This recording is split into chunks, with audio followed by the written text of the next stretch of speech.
It was the color of dusk that clung to the windows of the Red Keep when the news quietly slipped through the halls like a ghost. King Robert was dead. Even the crows upon the high battlements sensed the change, for they came to roost in ominous silence, as though they could taste upheaval in the very air. In the city below, blacksmiths and street urchins, fishmongers and soldiers alike all caught wind of the same rumor that soon crystallized into fact. But no one, not the king's gold cloaks, not the small council, not even his grieving queen, could have imagined what would follow.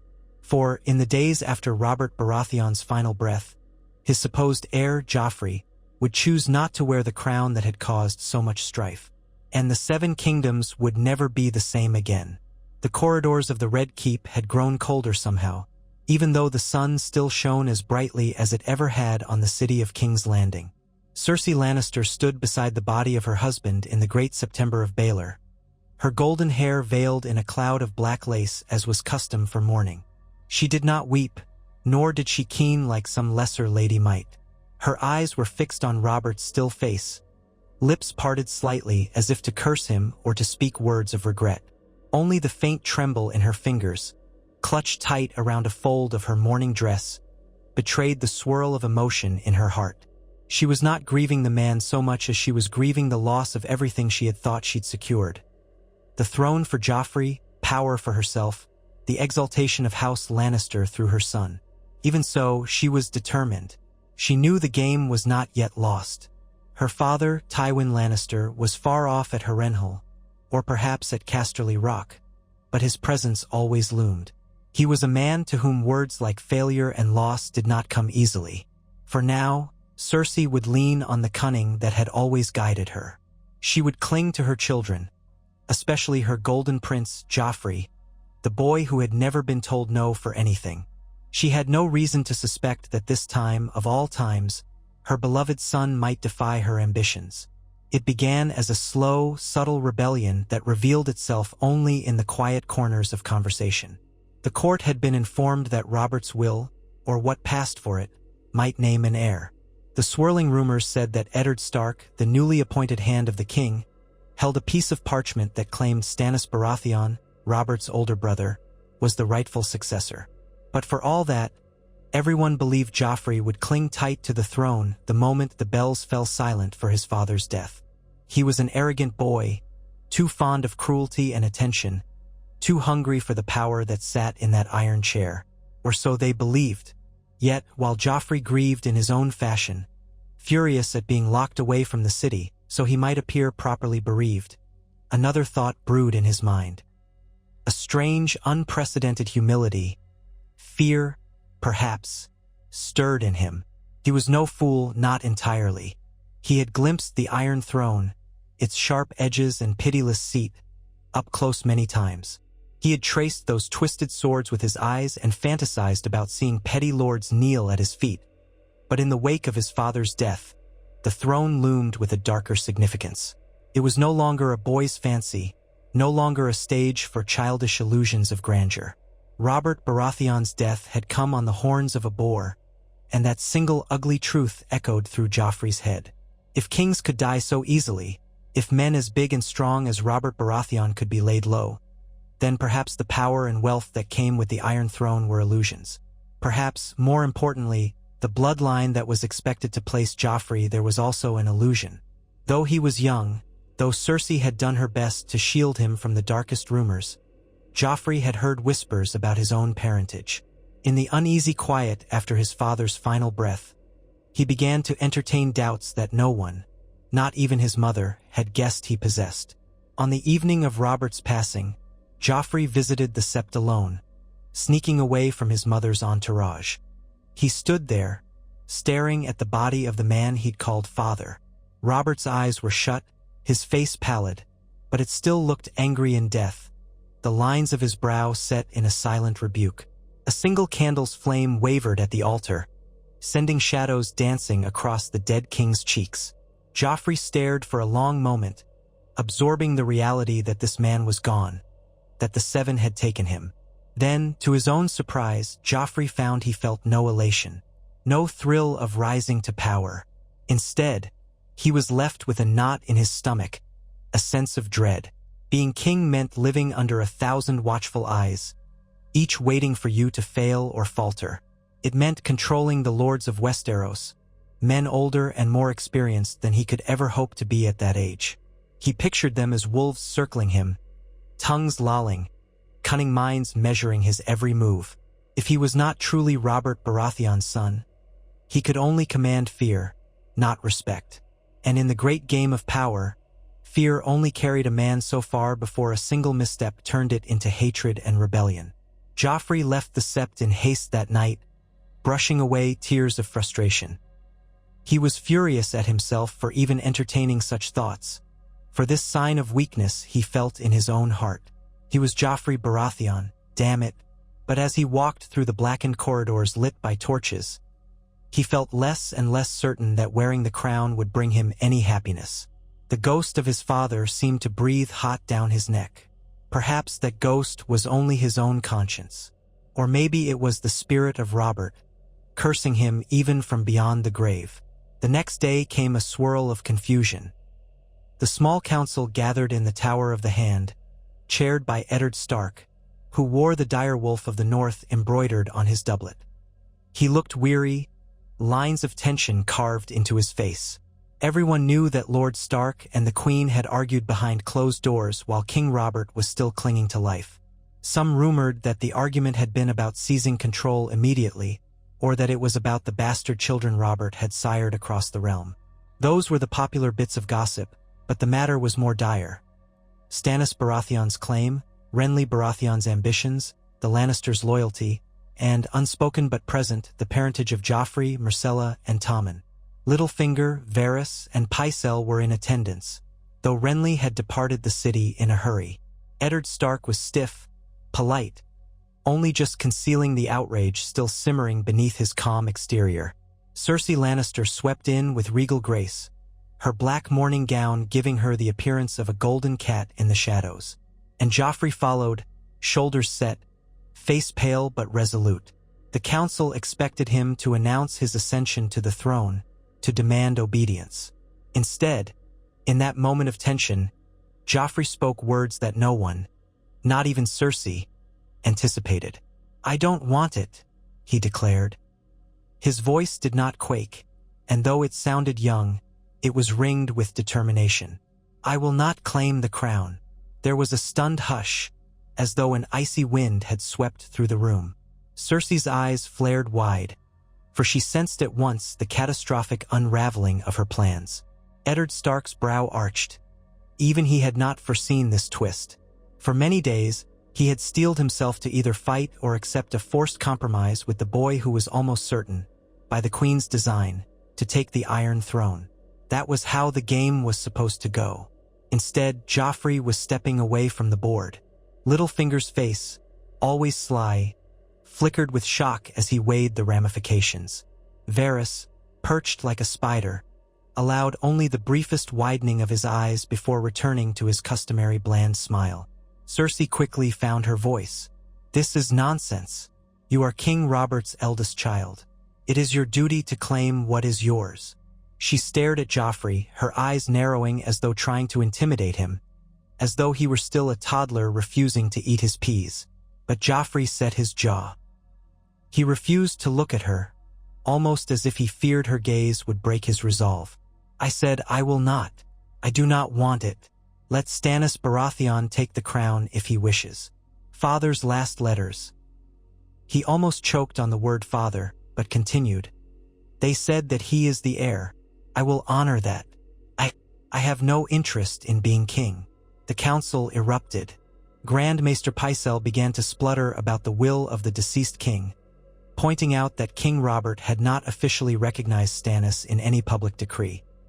Littlefinger tapped his fingers on the table, his sharp mind already swirling with contingencies, while Varys murmured something about the delicate balance of power.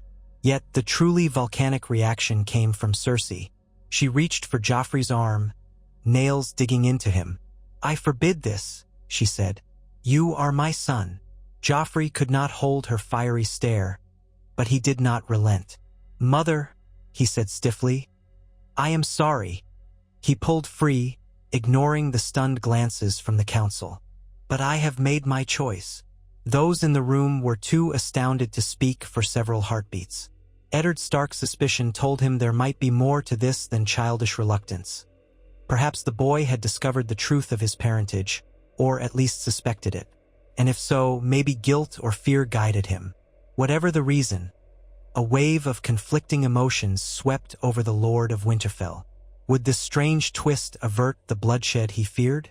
Or would it simply stoke new conflicts as everyone scrambled to exploit this sudden vacuum? Cersei's fury erupted. "You will do as I command. I am the Queen Regent until you come of age, and I say you will claim your rightful throne." But Joffrey shook his head again. "It's not rightful," he said hoarsely, and though he did not clarify, that one phrase lingered in every ear. It was not rightful. The statement hung in the air, echoing in each mind, conjuring the darkest allegations that Eddard Stark had been about to reveal. Rumors that Joffrey was no true Baratheon. Even so, only the silence of shock followed. Finally, Lord Stark cleared his throat. "If this is truly your desire," he began, looking at Joffrey warily, "we must speak on a successor. Stannis Baratheon is Robert's eldest brother, which makes him the rightful king, if we are to follow the laws of the realm." Before Cersei could unleash her wrath again, Littlefinger intervened. "Of course, Stannis is named by the law, though that does not always match the desire of the lords." He turned his crafty smile upon Ned. "Will your lordship send word to Dragonstone? Or shall I?" Ned did not miss the subtle jab.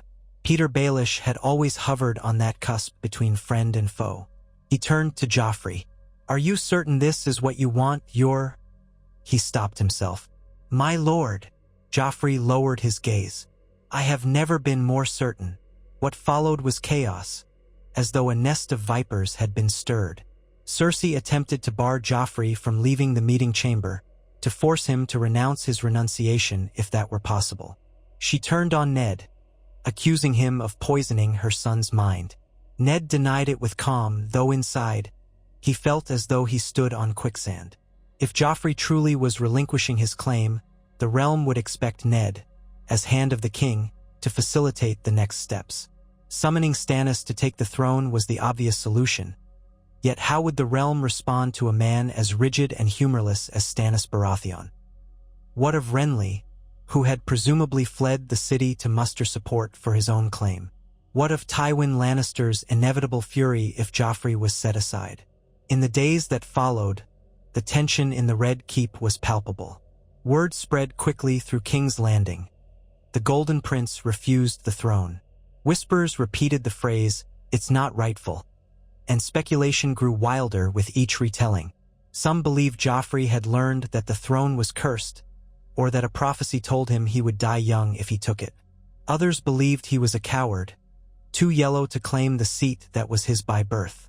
Still others, and these were the darker rumors, believed that Joffrey himself had discovered he was not Robert's son at all, that he was some Lannister abomination, and that was why he stepped aside. Each rumor lit new fires in the minds of the populace. And so King's Landing, always a cauldron of gossip, bubbled over with tensions that threatened to scorch the entire realm. In the midst of this turmoil, Sansa Stark found herself more uncertain than ever. She had been betrothed to Joffrey, dreaming of becoming his queen, believing her golden-haired prince to be the epitome of chivalry and grace, until she had started to see flashes of his cruel streak, such as when he tormented her sister Arya and butchered the butcher's boy in the countryside. Now, with Robert dead and Joffrey refusing the throne, Sansa's place at court felt precarious. She wanted to go home to Winterfell, to her family, but she was also trapped by the hope that Joffrey's kinder nature might reemerge, if he truly had one.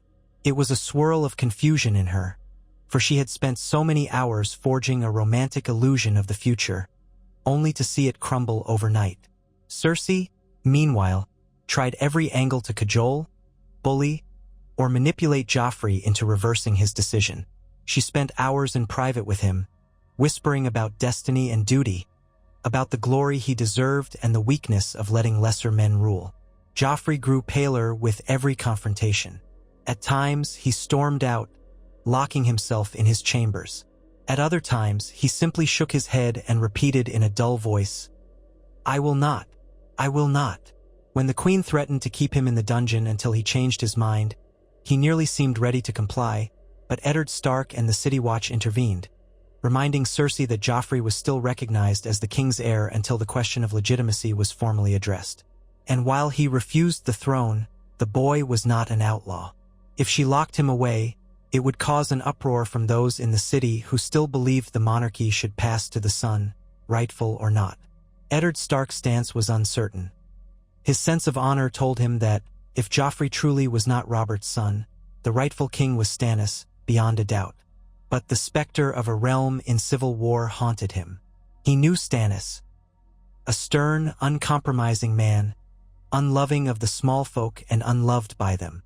Renly, on the other hand, was charming and had already made moves to gather allies in the Reach.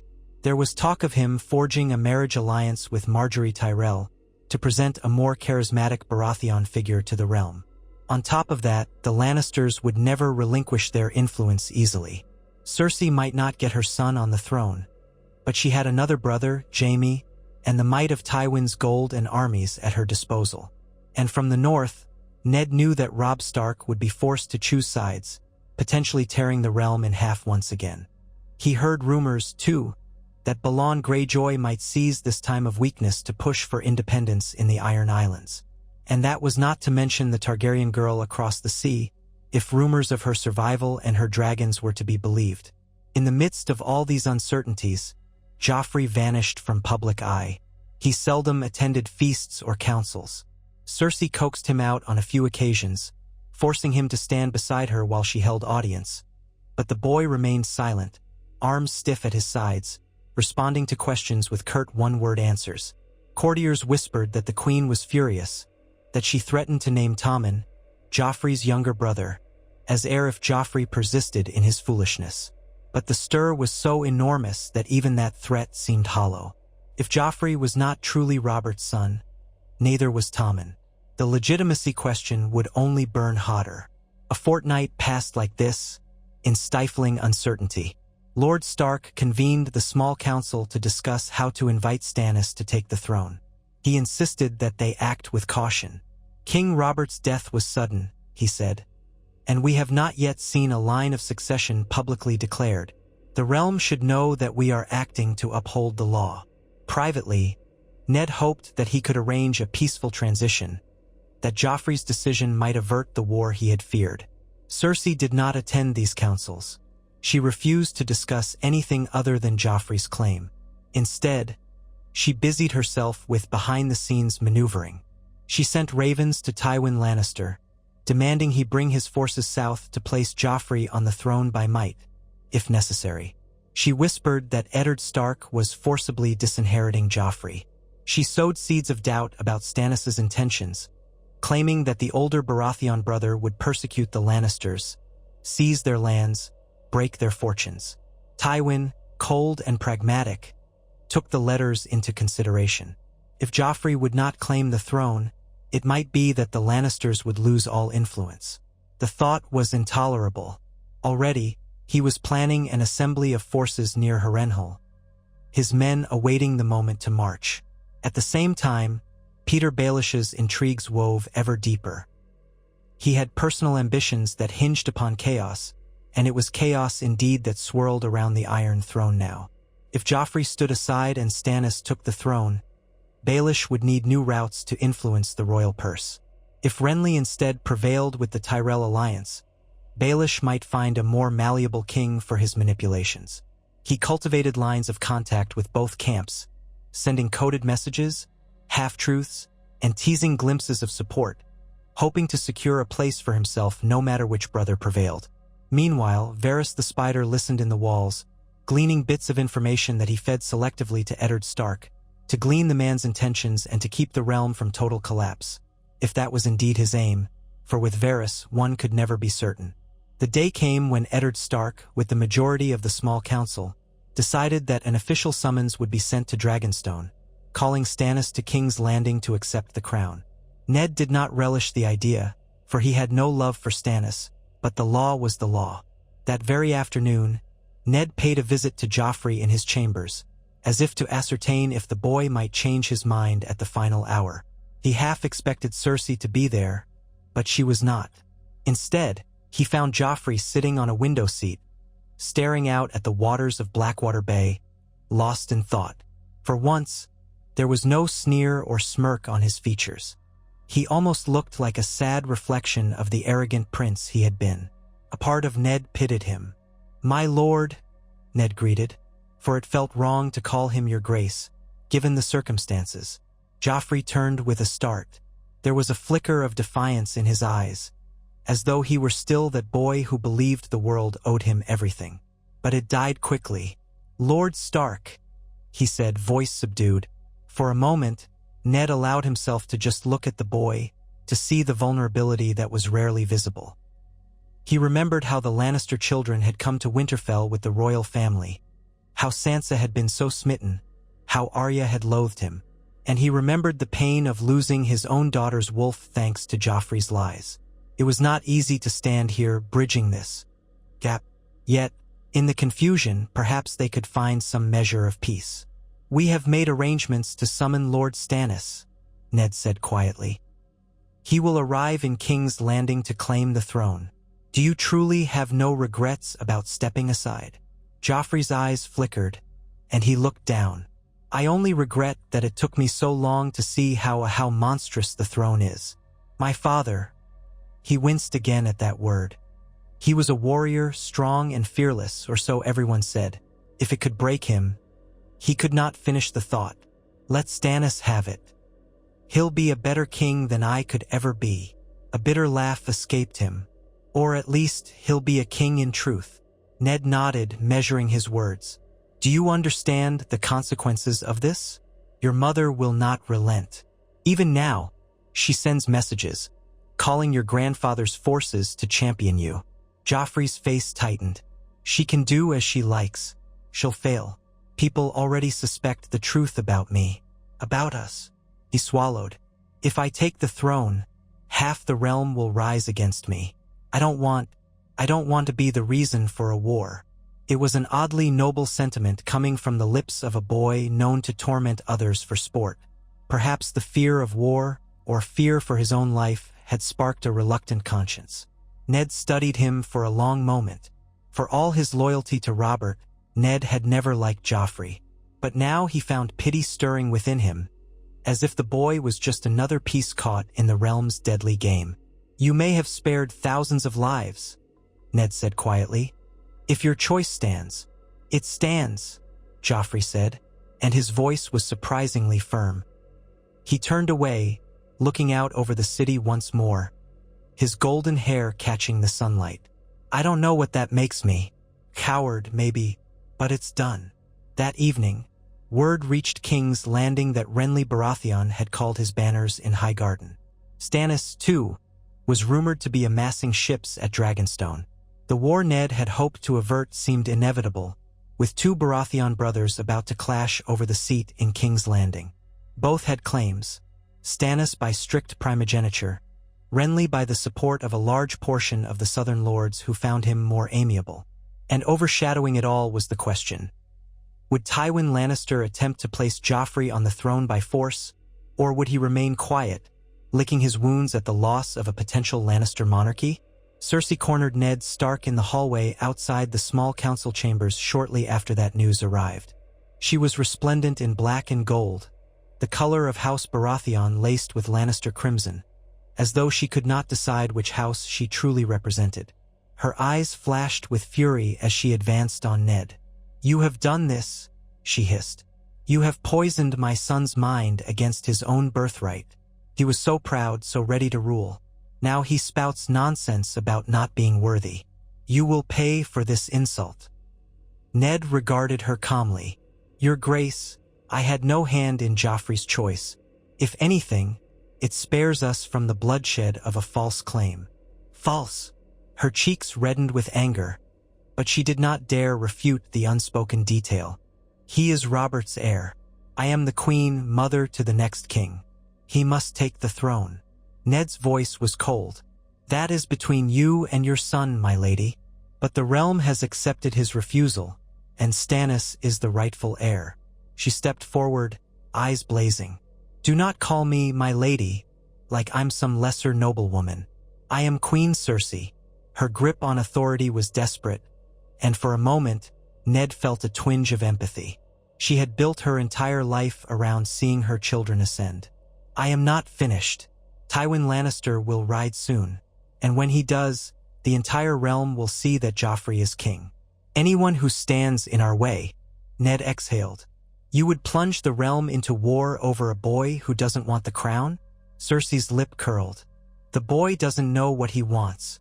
He has been led astray, but he is still my son, and the Iron Throne belongs to him.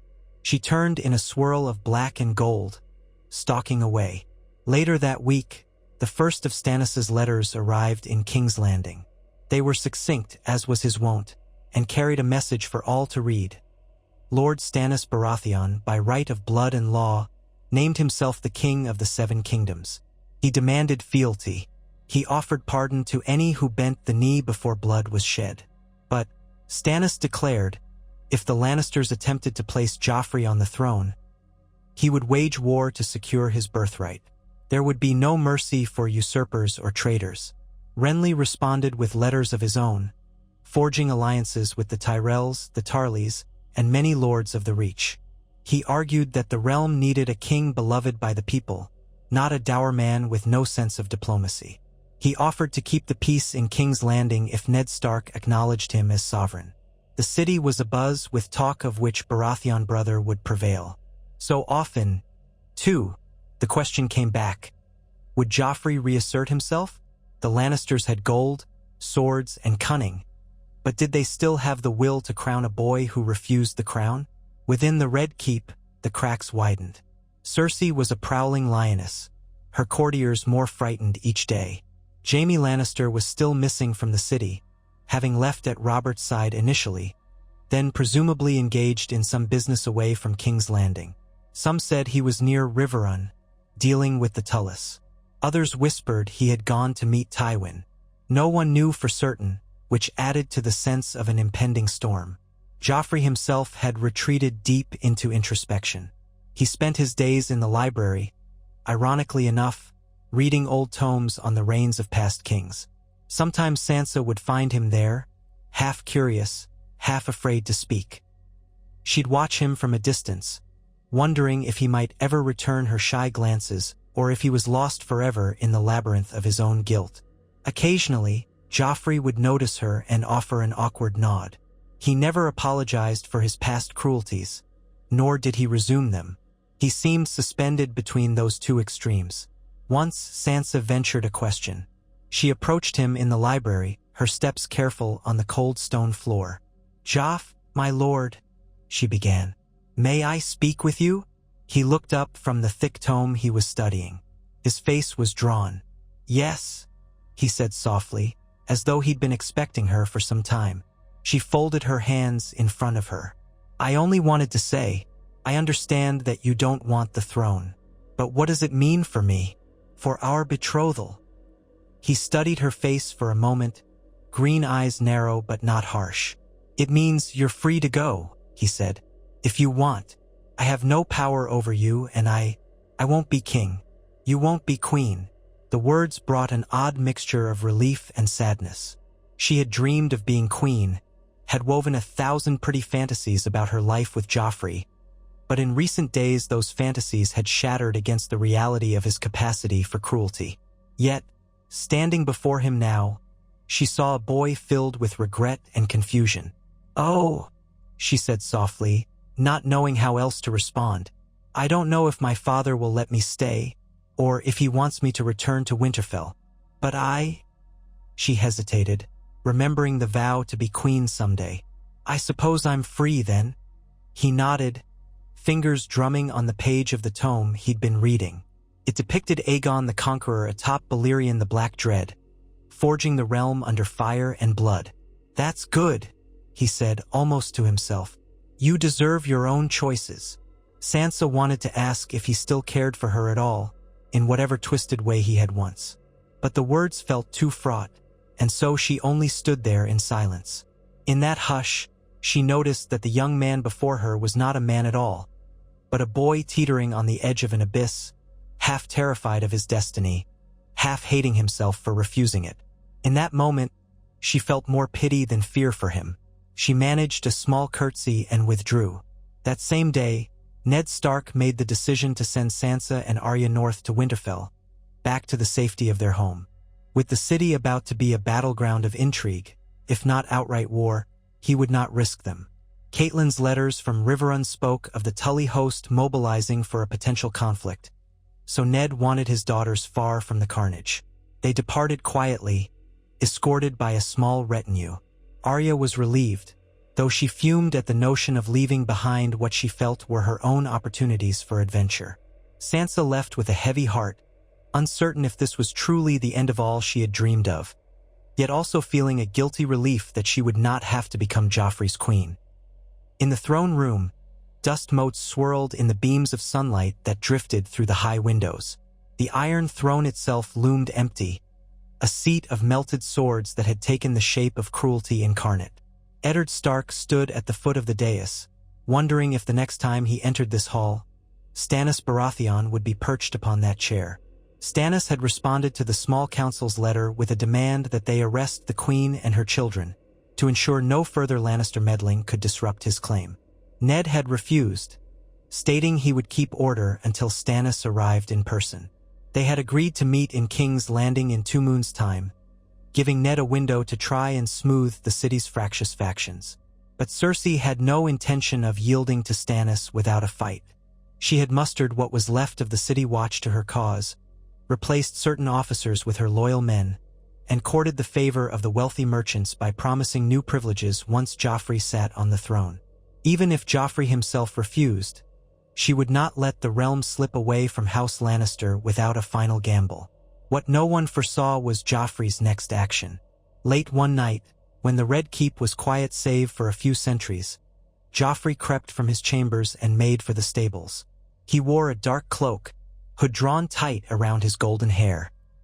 He carried a small bag of provisions, and though he had taken a few gold coins, he did not appear intent on traveling in luxury. He left a note on his desk, addressed to his mother.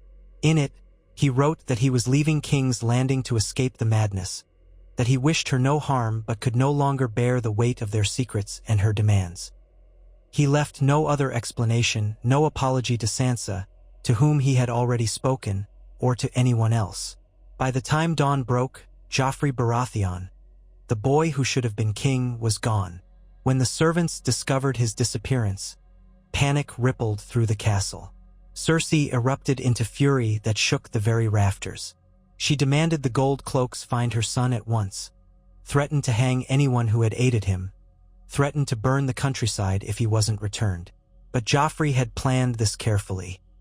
He had taken a swift horse from the royal stables, rumored to be the same horse Robert had once gifted him for a name day. He had hidden his route by leaving through a little-used postern gate. By the time the search began in earnest, he was leagues away from the city, riding into the dawn, the crownlands behind him. Rumors sprang up of sightings: a golden-haired youth near Rosby, or in the hills near Duskendale. Some said he was heading north, others that he had taken a ship from a small fishing village. In truth, no one knew. Cersei claimed Ned Stark had kidnapped her son.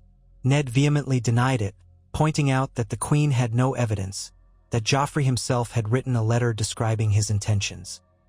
The letter, scrawled in Joffrey's distinctive hand, was delivered to the small council by a trembling servant. Ned read it, the lines of regret and resolution, the mention that, "I am not the king and I never was." He felt an odd mixture of relief and sorrow for the youth. With Joffrey gone, Tommen Baratheon was next in line for Cersei's ambitions. She began grooming him, but the entire court looked upon the boy with skepticism. The question of parentage persisted, and Tommen was even younger, gentler, certainly not the type to forcibly claim the throne with half the realm in arms. Stannis, upon hearing of Joffrey's flight, pressed harder, declaring that now there was truly no bar to his rule. Renly's supporters insisted that the realm would prefer a younger, handsomer king rather than one so dour. Every day, Ravens flew across the sky, bearing pleas, threats, and calls to arms. The tinder of war was laid out in every corner of Westeros, awaiting a single spark. Winterfell stood calm in the midst of it all, though Robb Stark received letter after letter from his father, instructing him to remain watchful. The lords of the north could sense that the south was about to tear itself apart. Some of them grumbled that the north should seize the moment to assert independence. But Robb was young, and his mother, Catelyn, advised caution. They had enough to worry about with the uneasy watchers beyond the wall and the rumors of wildling gatherings. Still, the north readied its banners, just in case the realm fractured and they were forced to choose. In the Vale, Lisa Arryn had locked herself in the Eyrie with her son, Robin, refusing to commit to any side. The Riverlands braced for the possibility of Lannister aggression should Tywin march east. Dorne waited, aloof, remembering past slights. In the Iron Islands, Balon Greyjoy's ambition was like a fire beneath the waves, waiting for the chance to strike. Cersei's rage at Joffrey's disappearance was unquenchable. She issued bounties for anyone who might know where he had gone. She even demanded that Eddard Stark dispatch forces to track the boy. Ned refused, saying that Joffrey, if found, would only be compelled to do what he had already refused to do. "He is no threat if he's gone. Let him be," Ned told the Queen, though he found little solace in his own words. Joffrey Baratheon had, by a single act of refusal, shattered so many carefully laid schemes. The realm faced the possibility of a war of the Baratheon brothers, or the Lannisters rallying around an unwilling or absent boy, or the potential for new kings to rise from the chaos. Yet Ned couldn't help but wonder if Joffrey's departure might ultimately lessen the bloodshed. Had Joffrey remained in the capital, the lines would be clearer, the war more certain. But now everything was uncertain, which might lead to smaller skirmishes and backroom deals instead of an all-out conflagration. Or it might lead to multiple fires across the Seven Kingdoms, uncoordinated but savage. Days turned into weeks. Stannis' fleet was seen off the coast near Sharp Point, sailing south. Renly gathered his armies in the Reach and marched for King's Landing, hoping to beat his brother there. The city trembled, its gates manned by guards who no longer wore the proud Baratheon stag on their sigils, but a compromise of the Lion of Lannister and the stag in black. Some loyal to the idea of monarchy without question still treated Cersei as Queen Regent. Others looked to Ned Stark as the only real authority in the city, for he alone held a modicum of neutrality. Littlefinger played every angle, while Varys worked quietly to keep a tenuous peace. Tension built like a bowstring drawn tight. Meanwhile, across the continent, riding alone or in the company of strangers, Joffrey traveled under the name Joff, claiming to be just another boy seeking work. He had stolen a cloak from one of the stable hands, so it no longer marked him as a noble. He let the stubble grow on his chin, short as it was, and he tried to keep his hair hidden. But every once in a while, that bright golden hue betrayed him, and he feared discovery. Each day, he half expected to see gold cloaks galloping after him. He had left King's Landing behind, but his conscience had not left him. He knew that by stepping aside, he had upended the realm. But wasn't it better than the war he might have caused by sitting on a throne he had no right to? He had no real plan. He rode north because it seemed as good a direction as any. The roads near the Crownlands were patrolled by some soldiers loyal to the memory of Robert, and they seldom questioned travelers. But when he ventured onto the King's Road proper, he encountered merchants, pilgrims, soldiers, and peasants. He saw the devastation wrought by the prior years of strife, the scars of Robert's rebellion still lingering in some places. He wondered if a new war would tear apart these small folks' lives again. He felt a pang in his chest, thinking how he had once laughed at a butcher's boy. If he had become king, how many more butcher's boys would have been destroyed in the crossfire of his reign? It was a thought that haunted him, that spurred him onward. Weeks turned to a month. Joffrey found labor among a group of traveling players who put on small puppet shows and comedic skits. They teased him for his fine manners and pale hands, suspecting he was a runaway squire. The players gave him scraps of food and a place to sleep. He was forced to watch them lampoon the Lannisters and the Baratheons alike in their comedic reenactments. One show in particular mocked the figure of a golden-haired boy king, cruel and prancing, who was revealed at the end to be the product of incest. The players and the crowd laughed as the boy king was dethroned by his own uncle. Joffrey sat at the edge of the stage, face burning with shame, but he said nothing. No one suspected he was the butt of that joke in truth. Not long after, word reached the small band of players that armies were on the move. Indeed, as Joffrey continued north, he saw lines of soldiers marching in the distance. They bore the sigils of lesser lords, some loyal to the Tullus, others, he suspected, loyal to the crown. War was rumbling across the land, though not in the massive wave it might have if Joffrey had stayed to claim his seat. Instead, it seemed battles might break out on multiple fronts. The Baratheon brothers at King's Landing, the Lannisters possibly making a push against the Riverlands, the North watching warily. Joffrey was naive in many ways, but he was not oblivious to the prospect of chaos. It weighed on him as heavily as any crown might have. He parted ways with the players eventually, slipping off in the middle of the night, leaving them a small handful of gold coins. Perhaps it was guilt, a meager attempt to pay them for their kindness.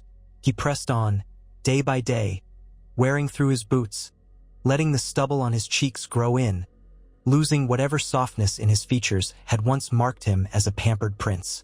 Occasionally, he was recognized, for an old knight or a cunning hedge knight might peer too closely at his face.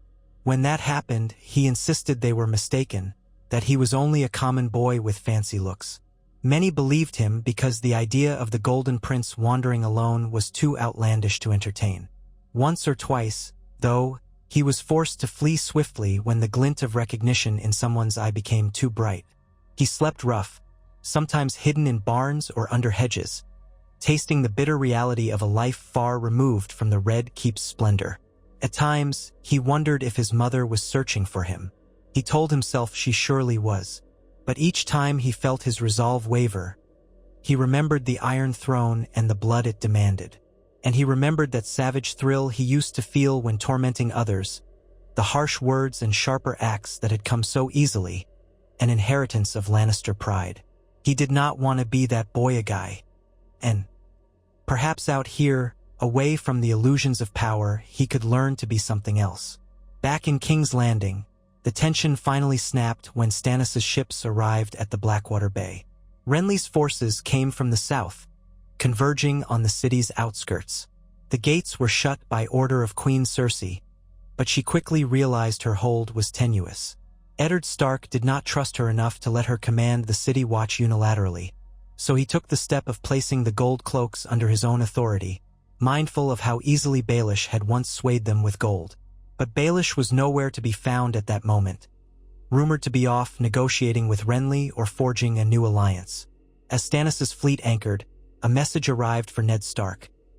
Stannis demanded that Cersei and her children be handed over, to stand trial for treason and the murder of King Robert, for Stannis believed the Boar story might have been arranged by the Lannisters, or at least suspected they had hastened Robert's end. Ned refused to hand over the children, not wanting to see them harmed, especially Tommen and Myrcella, who had done nothing. He sent back a missive, urging Stannis to come to the table for parley. Renly, too, was invited. Cersei spat at the suggestion. "This will be my parley," she declared. "The same as Aerys Targaryen had with my father, fire and blood." She threatened to set the city ablaze if Stannis marched in.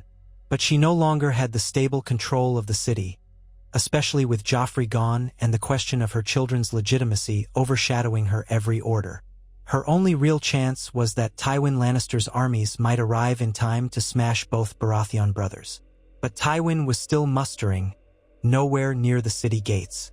With every day, the tension grew. Finally, by some miracle, Stannis agreed to a meeting inside the city walls, at the Great September of Baelor. Ned Stark used his position as hand, and his personal reputation for honor, to ensure safe passage for Stannis' small retinue. Renly, too, would come, but with an entourage of Tyrell knights. The city hummed with fear that the meeting would erupt into violence. On the appointed day, the small folk gathered in droves around the September, blocked by the city watch, anxious for a glimpse of the contenders to the throne. They saw Stannis, dour-faced, in black and gold, wearing a circlet crown that lacked any real ornamentation, as if it were a mere reflection of duty. They saw Renly, garbed in green and gold finery, a crown shaped like golden antlers around his black hair, with Margaery Tyrell at his side, lovely and composed. Within the September, among the statues of the Seven, they met Eddard Stark and a handful of city notables. Cersei was conspicuous by her absence, refusing to appear. The two Baratheon brothers stood before each other, tension thick in the sacred air. Both wore the stag sigil. Stannis's a grim black stag on a field of gold. Renly's a more stylized golden stag with roses entwined. Each demanded that the other yield. Ned tried to broker a compromise. "You are both Baratheons. Could you not join forces for the good of the realm?" But they were too far apart in temperament and ambition. Stannis saw no reason to yield what was by law his. Renly refused to bend the knee to a man he deemed unsuited to the love of the people. Back and forth they argued, their voices echoing in the September. In the end, little was resolved. But neither dared begin a fight inside the great September of Baelor, under the eyes of the gods. Ned Stark took the advantage of that tenuous calm to propose that a final decision on the succession be deferred until all lords of the realm could gather for a great council. Stannis balked. Why must the law be debated when it was clear? While Renly insisted the realm's preference should be considered. For a moment it seemed they might come to blows.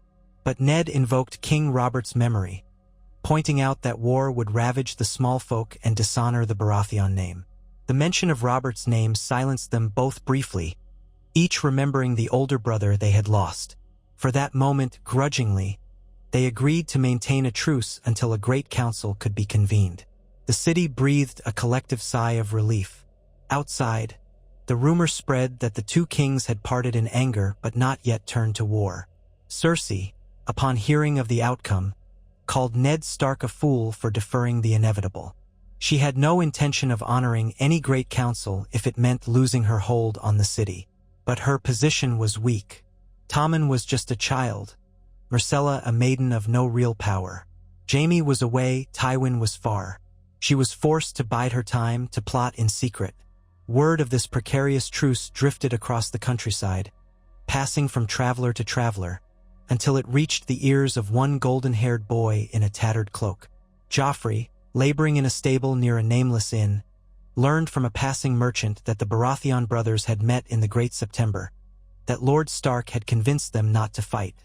Yet, the boy with straw in his hair felt a strange tug in his chest, for he realized the realm was balancing on a knife's edge. If war was delayed, that was good, but it was not ended. He wondered if he should have stayed, if he could have done anything to broker peace. Then he scoffed at his own arrogance. He was no diplomat, no knight. If anything, his presence might have made it worse. He swallowed and returned to his chores. Another fortnight passed, and the tension in the city shifted again. Delegates from House Tyrell arrived, seeking to secure Renly's claim or at least confirm the betrothal to Margaery. Stannis's men patrolled outside the city walls, uneasy but not attacking. The small council scrambled to prepare for the great council that Ned was attempting to gather in King's Landing. Ravens flew to the major houses. Lannister, Arryn, Stark, Tully, Tyrell, Martell, Greyjoy. Ned hoped that a gathering of the great lords could settle the question of succession without bloodshed. A lofty hope, perhaps, but he clung to it. Cersei, cornered, recognized that if a great council came together and tested the children's parentage, it would be the end for her. She might face exile, imprisonment, or worse. In her desperation, she orchestrated a plan to bring Tywin's forces to the gates under the pretense of simply attending the Great Council. She wrote letter after letter, demanding that he arrive swiftly. Meanwhile, she toyed with the idea of kidnapping Stannis or Renly, but found no easy opening, as each brother was guarded by hundreds of loyal men. Some nights, she raged at Tommen, calling him too soft. Other nights, she wept at the absence of Joffrey, cursing him as a traitor. Each day, her fingernails chewed deeper into her palms. Outside the realm's attention, life trudged on. The small folk were anxious, but many believed that, with Ned Stark as hand, perhaps peace could be preserved.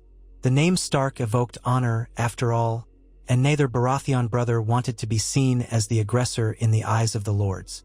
With the boy king out of the picture, an all-out clash might be delayed, or so they hoped. But it could not be delayed forever. War was in the blood of Westeros. From Harrenhal to the Trident, from the Stormlands to the Reach, men were gathering in arms. The Great Council was an untested idea in these uncertain times. Would it be enough to contain the ambitions of Stannis and Renly, the wrath of the Lannisters, the restlessness of the Greyjoys, and the watchful North? Likely not without cost. And in the background, across the narrow sea, whispers grew of a Targaryen girl with dragons, though few truly believed the old magic had returned. As the date for the Great Council approached, King's Landing began to fill with lords and their entourages. The inns and taverns overflowed. Merchants saw a chance to profit and raised their prices. The city watch was on high alert, anxious for any sign of brawling between rival factions. The pyromancers, always lurking in the shadows, quietly expanded their stock of wildfire, just in case. Varys's little birds flitted about, listening to 1,000 conversations in corners and corridors. In that swirl of tension, Ned Stark prayed to the old gods and knew that this council might end without the city being drowned in blood. He had no illusions, though. He remembered all too well how Robert's rebellion had started, how the festering tensions with the Targaryens had flared into open war after a single spark, the abduction or flight of Lyanna Stark. The realm had erupted in flames, and thousands died. Now, a new generation stood at the brink of conflict. The only difference was that, this time, there was no single rallying figure but multiple claimants, each with some thread of legitimacy, each with allies eager for advantage. The question of House Lannister's guilt in Robert's death was only another spark in the tinder. In the north, word reached Robb Stark that the Great Council was set for the coming moon's turn. He read his father's letter urging him to remain patient. But he also read the rumored news that Tywin Lannister might bring 20,000 men. The boy's advisors, men like the great Jon Umber and Roose Bolton, argued that the North should prepare for war. The great Jon roared that if the Lannisters tried anything, the North must march. Roose Bolton, more quietly, suggested that a strong show of northern force might dissuade Tywin from aggression. Thus, the banners were called, if only as a precaution. At Riverrun, Catelyn Stark saw the mustering of Tully forces under her brother Edmure.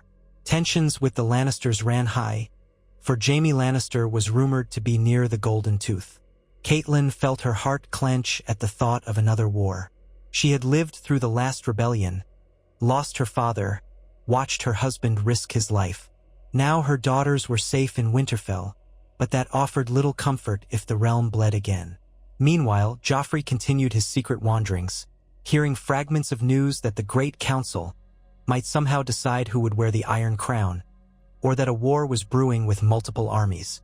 No mention of him was found in the latest rumors, for it seemed the realm had moved on, fixated on the question of which Baratheon was rightful heir. But in quiet corners, some still asked, "Where's the boy?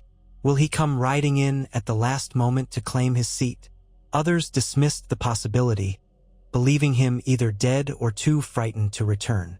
Joffrey tried to bury his guilt under the monotony of day-to-day survival.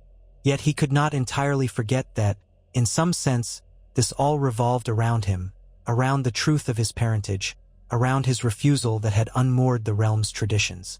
He found himself heading further north into the Riverlands. He saw the wide waters of the Trident, where once Robert Baratheon had slain Rhaegar Targaryen. Now the same waters might be dyed red with a new conflict. He heard about the Great Council's date mere days away, and he felt a strange pull. Part of him wanted to vanish into the wilds, far from the weight of kings and crowns. Another part of him whispered that he should see what he had unleashed, to watch from a distance as the realm decided its fate. 2 nights before the appointed date, he reached a small village on the outskirts of the King's Road. A group of mercenaries were camped there, men who wore no single banner but occasionally sold their swords to the highest bidder. Drunken talk around the village's lone tavern told him that many lords were traveling to King's Landing, and tensions were high. He sat at a corner table, hood up, listening. A grizzled man at the next table grumbled that the Lannisters would never yield the capital without a fight. Another insisted that Stannis would storm the Red Keep if the council's decision went against him. Joffrey's stomach churned. The city was a boiling pot that might blow its lid at any moment. He paid for a cup of watered-down ale, took a single sip and set it aside. The bitterness on his tongue matched the bitterness in his heart. Hearing how precarious the city was, he thought of his mother. For all her cruelty and arrogance, she was still his mother. He remembered her warm embraces in earlier years, back when he was too young to understand her manipulations. For a fleeting moment, he wondered if he should ride into the city, not to claim the throne, but to stand between the armies, to shout that he had never been Robert's heir. Perhaps that revelation would put an end to it. But would it truly? Or would it only inflame tensions, humiliate his mother, and ensure a Lannister reprisal? He had no illusions about his own power to unify or calm the realm. He was only a boy alone, and so he sat in the tavern, wrestling with the same fear that had dogged him from the moment he refused the crown. Was it cowardice or courage that had led him here? He didn't know anymore. All he knew was that tomorrow, the High Lords would gather in King's Landing, and the realm would decide its fate. He had run away from it all, hoping to spare Westeros from his false kingship. But the realm would bleed no matter his intentions. He closed his eyes and listened to the raucous voices around him. Outside, the wind howled against the tavern's walls, as though lamenting the unstoppable tide of fate. Morning came crisp and pale. Joffrey rose with the dawn, saddled his weary horse, and rode south toward the city. Each beat of the horse's hooves on the road felt like a drum of doom in his chest. He told himself that he would not enter the walls. He would only glimpse the city from afar, then decide. If, by some chance, the council decided on a new king, Stannis or Renly or even someone else, maybe the realm could find peace. Maybe, if it erupted in war, then there was little he could do. He tried to quell the panic that fluttered in him. He was just a boy who should have been a prince. By midday, he was nearing the city outskirts. He saw columns of knights and bannermen riding toward the gates, accompanied by wagons of provisions. He spotted the golden rows of the Tyrells, the black fish of Tully here and there, and even a few swirl-painted shields that might belong to lesser houses. Somewhere among them, he sensed that all the powers of the realm were converging on the Red Keep. He stayed well back, avoiding any close encounters. He found a small copse of trees with a vantage point over the main road, tethered his horse, and watched from behind the foliage as the lords and their retinues passed. Time seemed to stretch as more and more parties arrived, each entering the city. The banners of House Martell were conspicuous by their absence. Perhaps they had refused to attend or were delayed. The Golden Lion of Lannister was nowhere to be seen, which surprised him. He had expected his grandfather's forces to arrive in grandeur and intimidation. Maybe Tywin was still on the march, biding his time. Hours dragged on, and the gates began to close to the general populace. The city watch escorted in the final stragglers. Dusk settled in shades of orange and pink over King's Landing, bathing the city's walls in a bloody hue. Joffrey realized the council would probably begin that night or on the morrow. He felt a strange tug again to ride in, to do something, but he stayed hidden.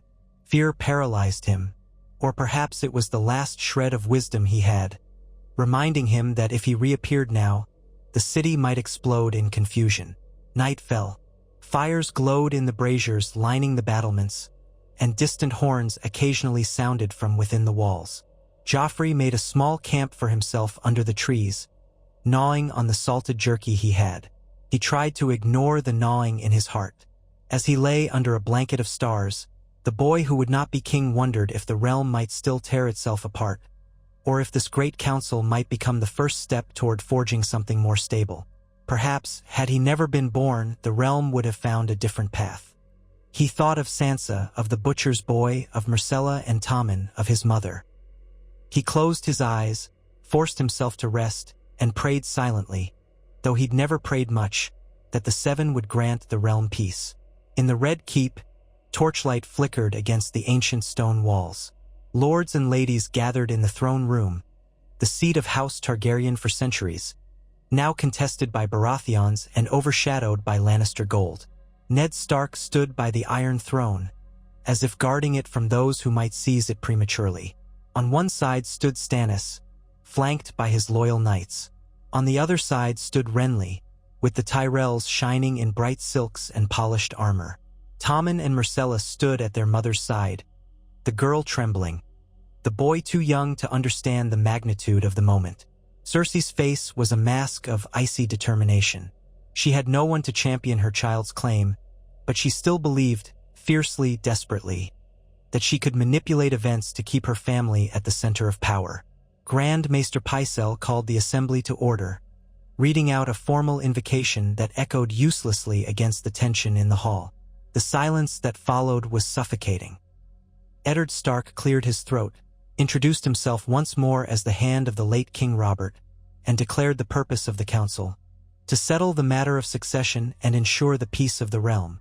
Stannis spoke first, citing the law of inheritance. As the eldest brother of Robert Baratheon, he was the rightful heir. He hammered home the point that Joffrey had refused the throne, proof enough of the child's illegitimacy, though he did not dwell on that word in front of Tommen and Myrcella. "I will be king by law," he said, "and by the will of our departed brother, if the rumored letter be believed. The realm shall have order under my rule. It is my duty." Renly then spoke, appealing to the hearts of the lords. "Westeros needs a king who can unite all, who can bring prosperity and warmth. My brother Stannis is a good soldier, but he is not beloved. Look how many flock to my banner without threats or bribes. Give me the crown, and I shall ensure a peaceful, prosperous future for all." The Tyrells voiced their agreement, proposing a marriage to Marjorie as the realm's next queen. Cersei broke in, her voice echoing sharply. "The late King Robert had children. My son Tommen is here with as much right as any. The so-called refusal by Joffrey was forced upon him by traitors. The line of succession must stand with Robert's own issue." She laid a hand on Tommen's shoulder, though the boy looked wide-eyed, too unsure to speak. Murmurs swept the hall. A few lords and ladies stirred, unsettled by her claim.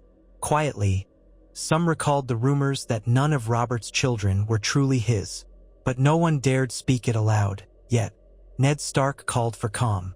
He suggested that each claimant present their case more fully, that evidence be laid out. He gestured to the newly arrived lords, Tully, Aaron Bannermen, lesser lords of the Crownlands, and asked them to speak. One by one, they raised concerns. Some cited tradition, some favored the line of Stannis. Others believed Renly's popularity was the best shield against civil war. A small minority, pressured or bribed by Cersei, insisted the crown should remain with Robert's child. The debate grew heated. Grand Maester Pycelle droned on about the intricacies of lineages, ignoring or sidestepping the matter of incest. Peter Baelish, reappearing at last, put forth a cunning suggestion: a regency council with Tommen recognized as king but guided by the Baratheon uncles. That sug. Estion was shouted down by both Renly and Stannis, each refusing to cede authority to the other. As tensions rose, swords were half-drawn, voices were raised, spittle flew from angry mouths. The memory of Harrenhal's black walls loomed in many minds. Would the Great Council degenerate into murder? Ned Stark attempted to keep order, but the swirling tides of ambition were overwhelming. A fight seemed inevitable. Cersei's face twisted with desperation as she saw the tide turning against her. Then, unexpectedly, another voice rang out in the hall, cutting through the tumult like a knife. It was Ser Barristan Selmy, the old knight who had served the Kingsguard for decades. He had been largely silent until now, standing by with the dignity that had characterized him under Aerys and Robert alike. "My lords," he said, his voice steady, "forgive an old knight's interruption, but I served King Robert from the moment he seized the throne. I recall that he named no true-born children in his final declaration. I recall that Eddard Stark was named protector of the realm until the rightful heir was found. Has that not been accomplished now by law?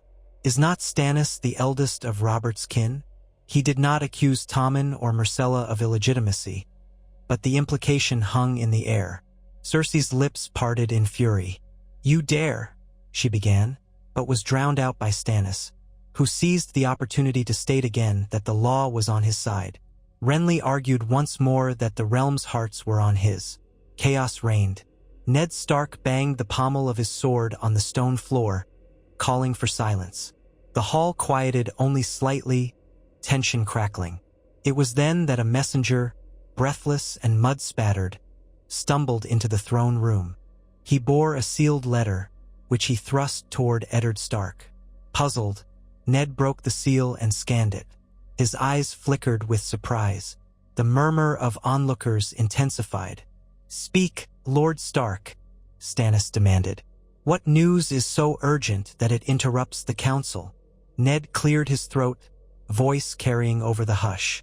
"It seems that Lord Tywin Lannister has been delayed by an attack from the Ironborn along the coast. Pike's longships have raided Lannister lands while Tywin's forces were en route. He must turn back to secure his holdings. The ramifications were immediate. Tywin would not be arriving to tip the scale. Cersei's final hope of rescue slipped away. The hall erupted in a fresh wave of commotion. Some lords, especially those loyal to the Tullis, took heart in the news that the Lannisters might be too busy to threaten them here. Others whispered that Balon Greyjoy was seizing his chance to carve out independence again. The realm was fracturing at its seams. Amid this uproar, Stannis advanced on the dais. Renly tried to block him, and Loras Tyrell put a hand on his sword. Soldiers on both sides braced. Ned Stark stepped in between them, desperate to avoid bloodshed in the throne room. "My lords," he said, "the Great Council is not yet concluded. We will not settle the matter by steel here. If the Lannisters cannot arrive, then we must conclude with those present. Or do we wish to wait for the Greyjoy threat to pass, for the Martells to arrive? How many more days, weeks, months of uncertainty can the realm endure?" Renly's lips tightened. "We can endure until we choose a king who is not a statue carved of ice," he spat, glaring at Stannis. The older brother returned the glare. Cersei, seeing her hopes vanish, made one last gambit. She gripped Tommen's hand and marched him forward, defiance in her posture. "He is Robert's son," she declared. "He is the rightful king.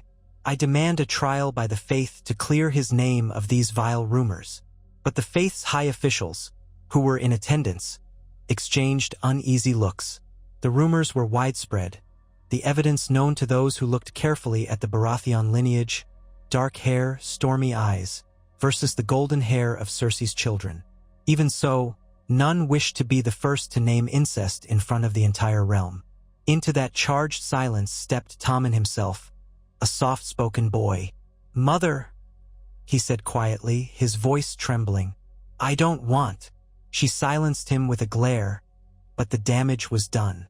The entire assembly witnessed the boy's terror and reluctance. The hush deepened. Cersei's face burned with frustration, and she seemed on the verge of a breakdown. "This is madness," said Ned at last. "We must put it to a vote among the High Lords, or else abide by the letter of the law that invests Stannis with the crown.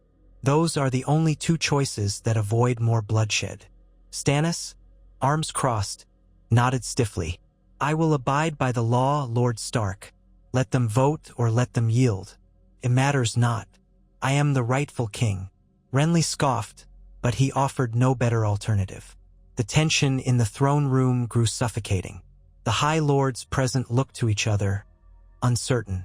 None dared speak first, for fear of reprisal if they chose incorrectly. It was in that vacuum that a hush fell, not from any voice, but from the heavy sound of the throne room doors creaking open. Heads turned. A figure had stepped inside, dusty and travel-worn, cloak drooping from tired shoulders. At first, few recognized him. Then a collective gasp rippled through the hall. The golden hair, unkempt and dirty, gave him away, as did the faint sneer on his lips that had not entirely vanished. It was Joffrey Baratheon, returned. Cersei's eyes widened to the size of saucers, 1,000 emotions crossing her face at once. Fury, relief, terror. Tommen stared, mouth agape. Stannis' lips pressed into a thin line, and Renly raised an eyebrow. The hall erupted into murmurs. Why had he come now after he had fled? Was this a plan of the Lannisters or something else entirely? Joffrey looked around the throne room, fear visible beneath his forced composure. He had come with no retinue, no gold cloaks, nothing. Only a boy's uncertain pride and the weight of 1,000 swirling rumors behind him. Even Ned was stunned. He stepped forward to speak, but Joffrey lifted a hand.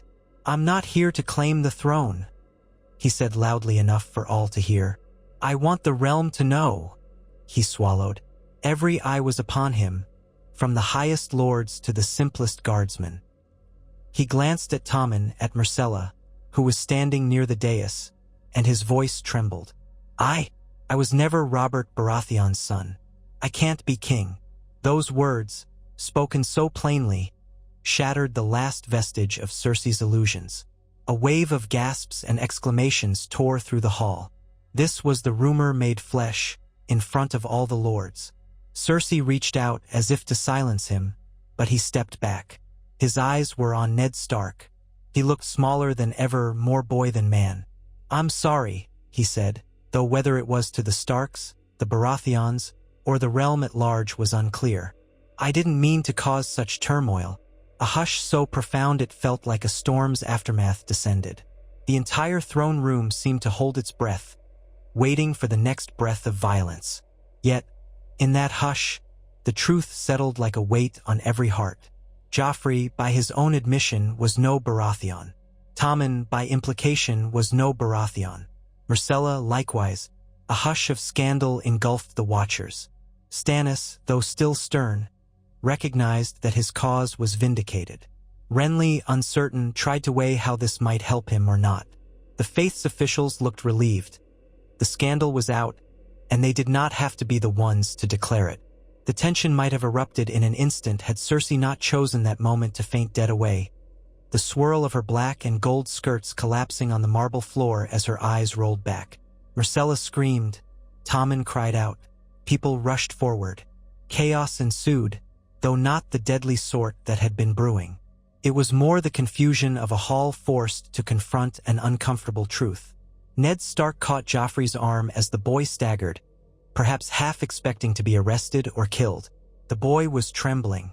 "You should not have come back," Ned said quietly. "It was dangerous." Joffrey nodded, tears threatening to spill down his cheeks. "I know," he whispered, "but this was the only way. Now no one can say I was forced to give up the crown. Let them choose a true king." And so, in that single confession, Joffrey's flight and refusal were laid bare for the entire realm to witness. The Great Council was forced to acknowledge that the line of succession must pass from Robert's legal heirs to his blood heirs. Tommen was quietly taken away, Myrcella too, while Cersei was carried out to recover. The lords, in shock, turned to face the two remaining candidates, Stannis and Renly. Stannis, voice heavy, announced, "The law is clear." He nodded at the lords present, many of whom no longer had any excuse to deny him. Renly started to protest, but the mood in the hall was shifting rapidly. The Tyrells, reading the wind, began to hedge their bets, uncertain if the time was right to defy Stannis openly. Some still favored Renly's youth and charm, but the naked truth of Joffrey's confession had deflated the tension and made it more likely that the lords would fall back on the simplest line of inheritance. Tired of the uncertainty, and seeing no real impetus for war in that moment, many lords declared for Stannis, albeit grudgingly. Renly, seeing how quickly his support was wavering, withdrew with the Tyrells.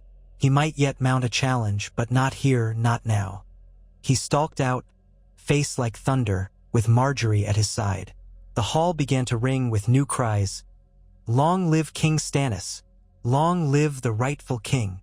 The storm was not entirely averted, but for now, A measure of resolution settled over the seat of power.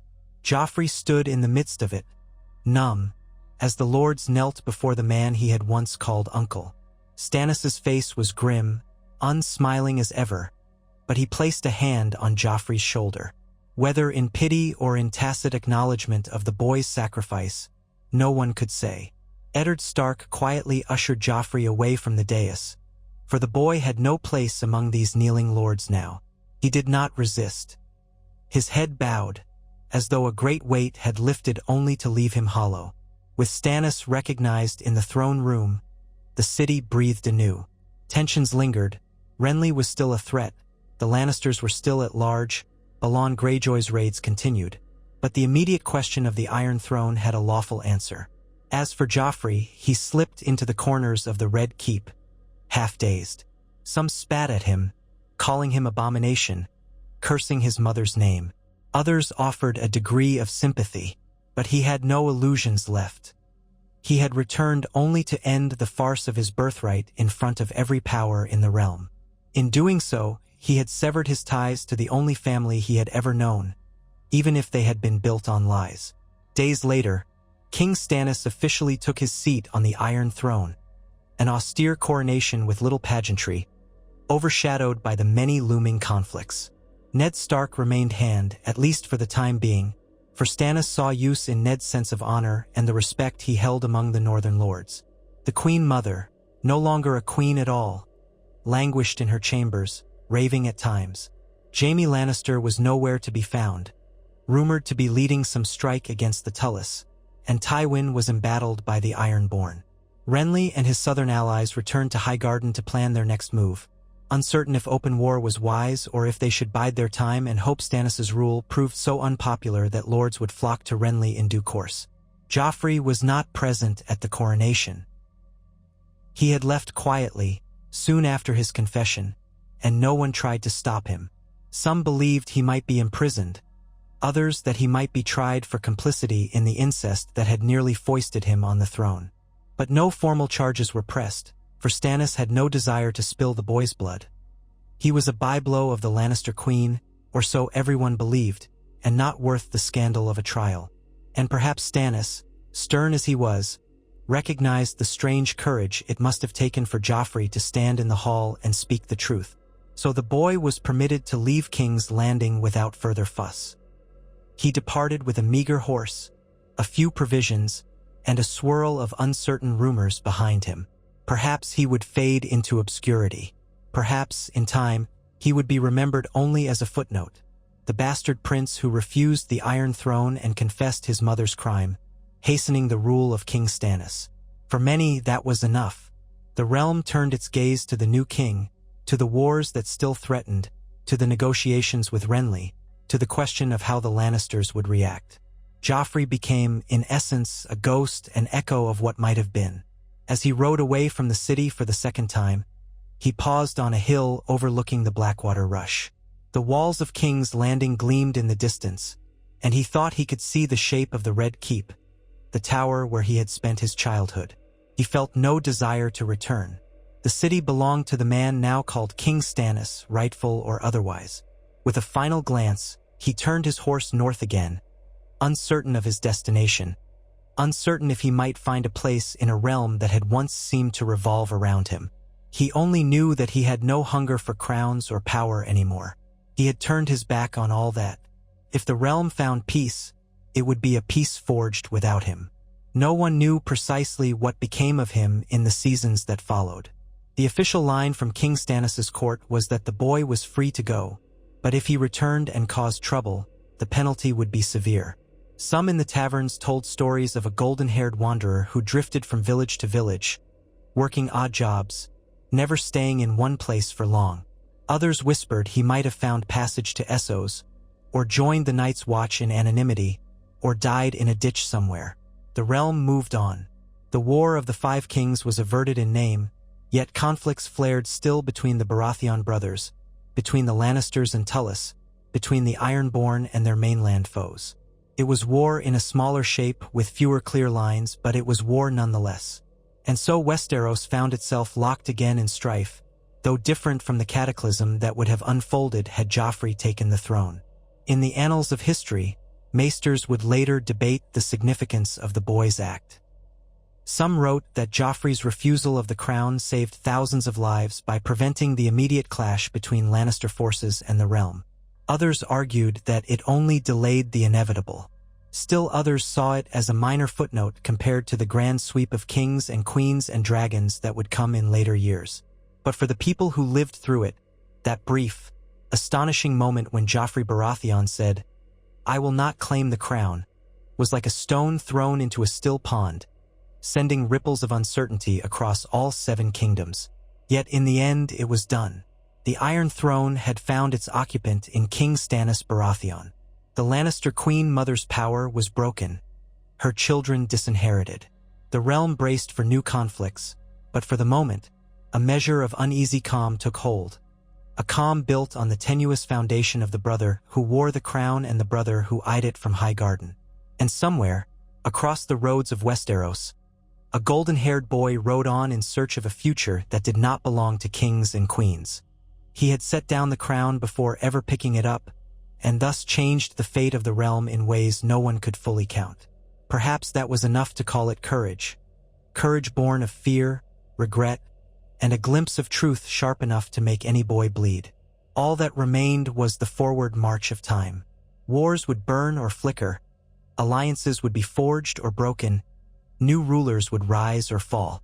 But in that alternate moment of quiet, if you listened closely, you could almost hear the sigh of relief from the spires of the Red Keep, where the ghosts of kings past had watched a boy turn away from the deadly seat of power, leaving it to those who better fit the shape of a king. And perhaps, somewhere in the shadows of memory, the shade of Robert Baratheon, larger than life and bellowing with laughter, looked on with something approaching gratitude, that his realm might just avoid drowning in the blood of a false heir. For a time, at least, for in Westeros, peace was a fleeting dream. But that dream would endure longer because one boy chose not to wear a crown. Time in Westeros did not stand still. On the day after Stannis Baratheon first took his seat upon the Iron Throne, King's Landing awoke to a blend of relief and residual panic. The city's cobbled streets were still wet with dew when the bells of the Great September told the news of a new king. A few curious small folk poked their heads from crooked windows, but the fanfare was meager. There was no triumphal march, no triumphant roar of the crowds. The battered realm was tired of pageantry. Peace might have settled, but it was a peace laced with tension, for everyone knew that Renly Baratheon and the Tyrells had not yielded. The Lannisters, battered by raids from the Iron Islands and the disgrace of Cersei's children being declared bastards, were now more unpredictable than ever.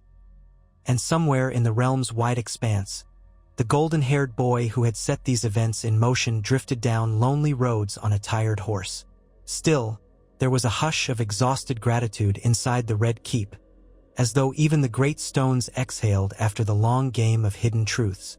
Cersei Lannister remained secluded in her chambers, heavily guarded despite the fact that she no longer held official power.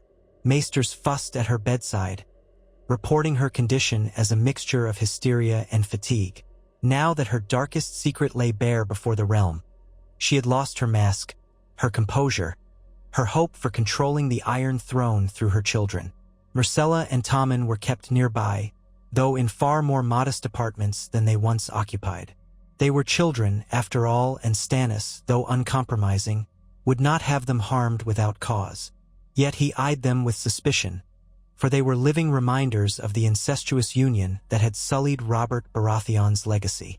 Eddard Stark, newly confirmed as Hand of the King, found himself juggling a mountain of crises that stretched far beyond the capital's walls.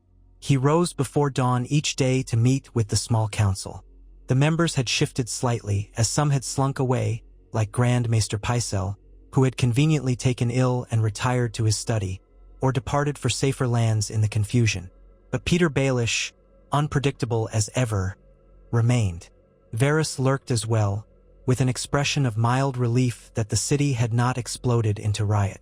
Ser Barristan Selmy attended these councils, offering his years of experience from court to battlefield, while Stannis's new advisors, men loyal to Dragonstone, joined to fill out the ranks. Every discussion returned to the same questions. Would Renly mount an immediate offensive, or would he wait? What of Tywin Lannister, now tangled in conflict with the Ironborn? And could the realm truly believe that Joffrey's confession ended the matter of the Baratheon succession? Or would Stannis' coronation be contested throughout the Seven Kingdoms? None of them could ignore that the realm was as fractured as it had been at any time in recent history. Now, it was not a single rebellion with a single rallying cause, but a patchwork of potential wars, each smoldering in its own corner. Outside the city gates, Stannis' disciplined men patrolled the roads, aware that Renly had retreated to the south. Reports drifted in that Renly was gathering fresh support in the Reach, aided by Mace Tyrell and his bannermen. The Tyrell cavalry, well-fed and numerous, could threaten King's Landing if it came to open war. Yet, for the moment, King Stannis contented himself with reinforcing the capital. He had taken the Iron Throne by right, as he loved to say, and had little inclination to parley further with Renly, who he deemed the false brother. He poured his energies into mustering more ships, strengthening the city watch, and dismissing or reassigning any officers who might harbor loyalty to the Lannisters. He also posted watchers along the Rose Road, ensuring the highways would be well guarded if the Tyrell host marched north. King Stannis tolerated Eddard Stark's counsel grudgingly, for Ned often urged caution, urging the king to consider alliances or at least not to close the door to negotiations. This pricked at Stannis' sense of pride, yet he recognized that the Lord of Winterfell commanded respect throughout the realm. Stannis needed that respect if he was to hold the throne. So he listened, albeit with a stiff jaw and a stoic frown, as Ned carefully pressed for a measured approach. The small folk, for their part, were uncertain how to greet this new king. Robert had been a loud, boisterous presence, quick to laugh and even quicker to drink. In him, the small folk had always sensed a certain careless warmth, though it meant little in actual governance. Stannis was different. Stern, humorless, and known to be harsh in dispensing justice. Even so, he was not hated, not yet. Most of the city's inhabitants simply shrugged and carried on with their daily struggles, half hoping that this new regime might bring a shred of stability so they could feed their children and ply their trades. Cersei's downfall was the talk of every tavern, though only whispered, for fear that Lannister gold might still buy assassins in dark corners. Days slipped into weeks. The city took on a wary rhythm, as though waiting for the next blow to fall. Rumors continued to swirl about Joffrey's disappearance from the Red Keep after his confession. Some believed Stannis had banished him. Others insisted the boy had fled again. A few claimed the new king had locked the bastard away in the dungeons, but there was no proof of that. In truth, Joffrey was nowhere near King's Landing, having departed almost as quietly as he arrived. He rode in solitude for many days along the river road, traveling without destination. The horse he rode was the same he'd taken from the Red Keep stables after that fateful night. The beast was growing lean, its ribs showing beneath its coat. Joffrey did not have the coin or knowledge to maintain it well. The boy who had once donned silks and gold now wore a ragged cloak, boots with holes in the soles, and a perpetual mask of fatigue on his face. He almost never offered his true name to strangers, for that name could bring trouble. When forced to speak of it, he called himself Joff or sometimes Jory, claiming to be a minor squire who lost his patron in the chaos. Most believed him. They saw the soft hands and refined features, guessing only that he was some lord's byblow or perhaps an orphan nephew cast out when fortunes turned. Over time, a dull acceptance settled in his chest, a kind of numbness. He had once imagined a world in which he ruled as a king, the entire realm at his feet. Then he had discovered the truth. His father was Jaime Lannister, not Robert Baratheon. The revelation had shattered his confidence, and with it had come guilt. The memory of that butcher's boy he had tormented near the trident lingered in his mind, along with the many smaller cruelties he had committed as a spoiled child. Had he taken the throne, how many more would have suffered his arrogance? He had put all that aside. He told himself that whatever hardships he endured now, hunger, cold nights, the scorn of strangers, was a small price for the countless lives he might have otherwise endangered. And yet, at night, alone beneath strange stars. He sometimes wept for the illusions he had lost. Sometimes, too, he wept out of loneliness. Nobody recognized him for a prince. Nobody recognized him for anything at all. One damp morning, Joffrey found himself among rolling green hills where the roads were little more than dirt tracks. He was not even certain which region of the Riverlands he had entered. A distant cluster of huts suggested some small hamlet. Smoke curled from a handful of chimneys, promising warmth. He nudged his horse to approach, hoping to find a stable or a place to buy a bit of feed. His coin pouch was nearly empty, but perhaps he could bargain. At worst, he might steal. He tried to push that thought aside, ashamed that he had sunk to such desperation. As he neared the village, he spotted a ragged sign hammered into the ground. An outline of a crowing rooster, half faded. Possibly an inn or a tavern. The road widened slightly, and a few people trudged by, giving him cursory glances. When he arrived at the largest wooden structure, a battered building with a sagging roof, he tethered his horse and stepped inside. The smell of stale ale and muddy rushes greeted him, along with a hush as the patrons looked up. Most were local farm folk, shoulders slumped from toil. No one gave him more than a quick glance. He let out a breath, relieved. Over time, he had grown used to such anonymity, though he was never quite at ease. At any moment, a set of keen eyes might see through him. He found a small table near the corner. A scrawny serving girl ambled over. "Drink or food?" she asked, voice flat with boredom. "Both," he said. "If the ale is cheap." She shrugged. "Everything's cheap here or everything's dear, depending on your vantage," she replied, then snorted as if at her own witless jest. "Have you coin?" He fished a copper out of the pouch. "I'll need a stable for my horse, too. Any chance of that?" "Behind the inn," she said, taking the coin. "We've got a boy who'll feed it. Best not to expect fresh oats every morning, though. We're short on feed with the troubles." He nodded, and she went away, returning a short while later with a wooden mug of watery ale and a bowl of thin stew. Joffrey sipped the ale, grimacing at its sourness. The stew was barely a handful of vegetables and a sliver of salt pork in tepid broth. Still, it was better than nothing. He ate in silence, listening to the low murmur of the other patrons. He caught snatches of conversation. Someone cursing the new taxes, someone else complaining about brigands on the road. Another voice, hushed, mentioned that the false princes had been exposed in King's Landing, that King Stannis had taken the throne. Joffrey tried not to react, keeping his head lowered. He'd heard such talk often enough in recent days. Now that Stannis was declared king, travelers speculated that war with Renly was inevitable. Others argued that Tywin Lannister would not let his daughter be humiliated without revenge. A few insisted that the realm might be safer now that the truth about Joffrey was out in the open. "At least that lion cub won't be ripping us apart," one man muttered. Another spat on the ground, as though the mention of the Lannister bastards soured his stomach. Joffrey forced himself to keep chewing his stew, eyes fixed downward. A strange feeling lodged in his chest. He was being talked about, rather, the version of him that had once been known as the arrogant Golden Prince. But these villagers had no idea that the object of their scorn sat less than 10 feet away. He was both stung and grateful. At least he was alive and unknown. That had to be enough. When he finished, he went outside to check on his horse. In the muddy yard, he found the stable boy, an older man missing several teeth, giving the horse a handful of weedy hay. Joffrey frowned at the poor quality but said nothing. He couldn't afford to be choosy.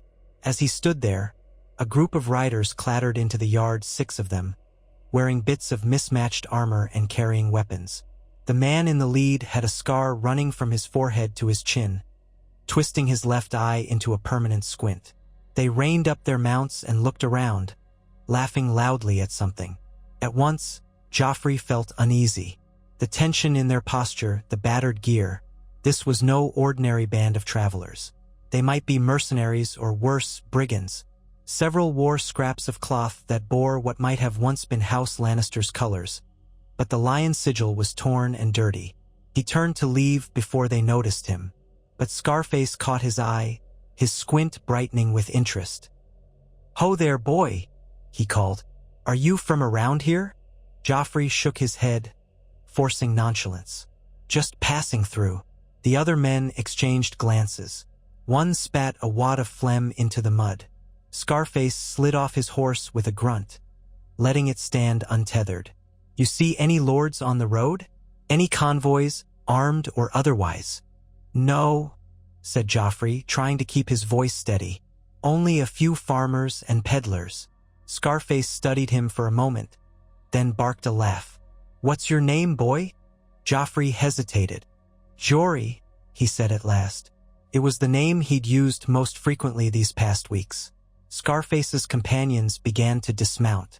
One of them carried an ugly flail, the iron heads clinking menacingly. Another wore a battered helmet with a slit for his eyes. "Well, Jory, we're in need of a bit of coin. Perhaps you'd care to contribute." The man smiled unpleasantly. Joffrey had encountered his share of bullies in taverns, but these men felt different, hardened and desperate. He instinctively reached for the hilt of the small dagger he carried beneath his cloak. He realized, with a pang of fear, how ill-equipped he was to fend off half a dozen men. I don't have much," he said, stepping back. Scarface shrugged. "I can see that, but we'll take what you do have." The stable boy, hearing the exchange, began to slink away, as if afraid to get involved. One of the armed men turned on him. "Oi, you," he snapped. "Don't you move. If you're stashing coin, we'll have that too." Joffrey's heart pounded. He tried to appear calm, but his mind raced, counting the men. 6, all armed in some fashion. Even if he tried to flee, they'd cut him down before he could get halfway across the yard. He cursed under his breath, wishing he'd never come here. Then, in a moment that felt both surreal and oddly resonant of his old arrogance, he lifted his chin. "You'll regret this," he said softly. They laughed. Scarface advanced until he stood just an arm's length away. The stink of stale sweat and unwashed cloth rolled off him. "I doubt that," he sneered. "Now hand over your purse." Joffrey's grip tightened around the hilt of his dagger. His mind whirled. Was he truly about to kill or be killed over a few coppers? He had fled King's Landing to avoid violence. He wanted no more blood on his hands. But these men wouldn't relent. With trembling fingers, he drew the dagger, the blade glinting in the wan sunlight. One of the bandits snorted. "Look at that. Fancy bit of steel for a stable lad. Where'd you get it?" "It was a gift," Joffrey said, stepping back another pace. Scarface lunged with surprising speed, swatting Joffrey's wrist with the flat of his sword. Pain jolted up Joffrey's arm, and his dagger clattered to the ground. Before he could move, another man kicked him hard in the back of the knee. He crashed onto the muddy ground, spattering dirt on his cloak. A foot pinned his back, pressing him down.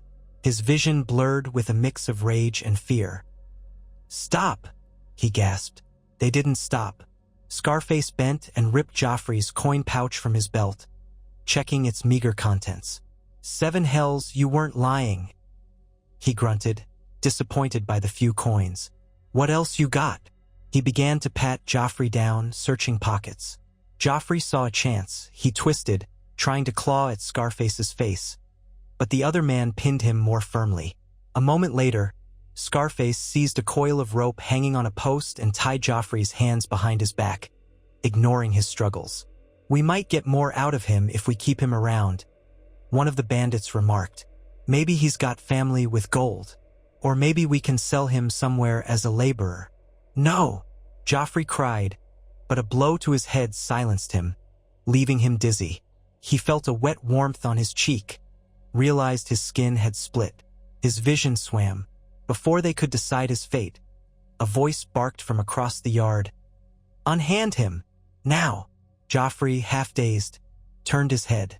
A small group of riders had appeared at the edge of the inn's yard, their cloaks stirred by a faint breeze. At their head was a tall woman in mail, her blonde hair tied back, a sword gleaming in her hand. It took Joffrey a moment to recognize her. Brienne of Tarth. She was known to him from rumor and from the distant memory of tournaments, though they'd never spoken. Alongside her rode an older knight Joffrey did not recognize, wearing the sigil of House Tarth, a yellow sun and moon on a blue field. They had come from nowhere, it seemed, perhaps travelers on the same road, drawn by the commotion. The bandits, startled, whirled to face the newcomers. Scarface didn't release Joffrey at once, though. "Who the bloody hell are you?" he snarled at Brienne. She lifted her chin. "I am Brienne of Tarth, sworn to serve King Renly Baratheon." She paused, her face set like stone. "And you are common thieves." The men exchanged uncertain looks. 6 against 3 might still have been in their favor, but Brienne's confidence gave them pause. The older knight at her side, a grizzled man with a formidable bearing, brandished a mace. "We have no quarrel with you," he said. "Release the boy, or we will make it our quarrel." Scarface hesitated. Then greed flashed in his eyes. "You said you serve King Renly? A pity you wandered so far from your fancy lords. Let's see what your corpses fetch us." He raised his sword, and the bandits spread out, some rushing forward. Brienne dismounted in a fluid motion, her sword already swinging. The older knight urged his horse forward, swinging his mace down with a sickening crack against the helmeted brigand. The stable yard erupted into chaos. Curses, clangs of steel, the shriek of horses rearing. Joffrey lay face down, bound, dazed, hearing the terrible sounds of a fight around him. He couldn't even crawl away without being trampled. Though outnumbered, Brienne and her companion fought with lethal efficiency. Joffrey glimpsed her sword slicing through a bandit's guard, felt the thunderous impact of the older knight's mace smashing into another's chest. The stable boy shrank back into a corner, screaming for help that would never come. Mud and blood sprayed across the yard. The bandits, initially eager, soon realized they faced a foe far above their skill. They began to falter. One tried to flee, only for Brienne to hamstring his horse and knock him from the saddle. Another lost his sword and ran on foot, vanishing beyond the inn. Scarface, seeing defeat loom, pivoted as though to grab Joffrey for leverage, but a swift sword thrust from Brienne stopped him short. He grunted, staggering, then collapsed into the mud, bleeding out in ragged gasps. The sudden quiet felt deafening. Joffrey lay there, chest heaving, his head spinning. The yard was littered with bodies. 2 of the bandits were dead. One was groaning and bleeding. Another had escaped, and the rest huddled, disarmed. Brienne wiped her blade clean on Scarface's cloak, then knelt to cut Joffrey's bonds. He winced as blood returned to his wrists, raw and stinging. "Are you hurt?" she asked, her voice low and steady. He swallowed. My head," he mumbled, touching the wound on his cheek. "Came away wet. But I'll live." The older knight approached, leaning heavily on his mace. He glanced at Joffrey with concern. "We heard a scuffle. Are you truly just a traveler? I see no house sigil on you." Joffrey faltered. He stared at Brienne, uncertain if she recognized him. In the dim corridor of memory, he recalled seeing her at the tourney for King Renly's name day. She had unhorsed Loras Tyrell or something of the sort. He felt his chest tighten with alarm. If she knew his face, if she recognized him as the disgraced prince, she might deliver him to Renly. But her expression revealed only a mild curiosity. She didn't seem to place him. Perhaps she'd only glimpsed him once, in passing. Perhaps she didn't expect to find such a boy in the mud. "I'm just Jory," he said too quickly. "I was on the road, lost. I came here for a meal." Brienne nodded slowly, her blue eyes flicking over him. She did not press. Perhaps she sensed there was more to the story, but she owed him nothing. "A dangerous road," she said. "You should take more care." Joffrey blinked. "Ah, yes, I will," he managed, still trembling. He looked at the bandits, the ones that survived cowered, seeing no hope of besting these newcomers. "What will you do with them?" Brienne glanced at the older knight, who answered with a grimace. "We'll bind them. Then we'll take them to the nearest holdfast for justice, assuming the local lord still has men to keep the peace. Better they're held somewhere than wandering the countryside." attacking travelers. The stable boy emerged, emboldened now that the threat was ended. He spat on the fallen Scarface's body, cursing him for trying to rob the inn. Brienne turned away in distaste. She sheathed her sword, then knelt by Joffrey again, offering a hand to help him stand. He took it, grateful despite himself for the surprising gentleness in her grip. His legs were unsteady, his body screaming from bruises. "Thank you," he said softly. I owe you my life." She pursed her lips. "Travelers should look out for one another," she said, her tone curt but not unkind. She studied him for a moment more, as though deciding something. Then she gave a slight nod, as if concluding it was no matter. "We must be on our way. The times grow darker." She and her companions set about tying up the surviving bandits. Joffrey retrieved his dagger from the mud, wiping it on the hem of his cloak. His heart still hammered with a mixture of fear and relief. If Brienne had recognized him, she gave no indication. And yet, part of him wondered what might happen if he revealed himself to her. Renly's champion might have a use for the boy who'd once been crowned heir, if only as a tool against Stannis or the Lannisters. But the thought made him recoil. He had no desire to be a political pawn again. "Where are you headed?" Joffrey ventured, though he almost regretted speaking as soon as the words left his mouth. Brienne paused in binding a captive's wrists. "North," she said, somewhat evasively. "Into the Riverlands, then eventually to Joinwell. That depends on King Renly's movements." She shifted her gaze to the older knight, who gave her a small nod of agreement. "So Renly Baratheon is mustering in the Reach?" Joffrey prompted, testing what he already suspected. She shot him a keen look, but answered, "Yes, the king will not abandon his claim because his brother now wears the crown in King's Landing. Men say the realm needs a king the people can love. He is determined to press his right." Her tone was edged with pride, or perhaps longing. Joffrey recalled rumors that Brienne was enamored of Renly, though what that meant in practice, he could only guess. The older knight's expression turned more somber. "The times are uncertain. Best you keep to yourself, Jory. If you have no house to claim you, then you should watch for bandits, sellswords, or press gangs. War swallows everything."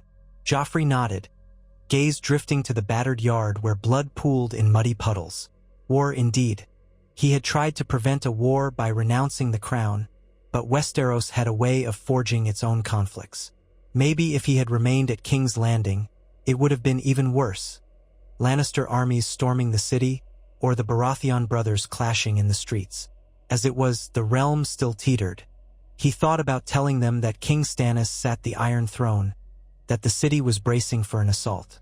But they surely knew as much from rumor, and besides, he owed them no special intelligence.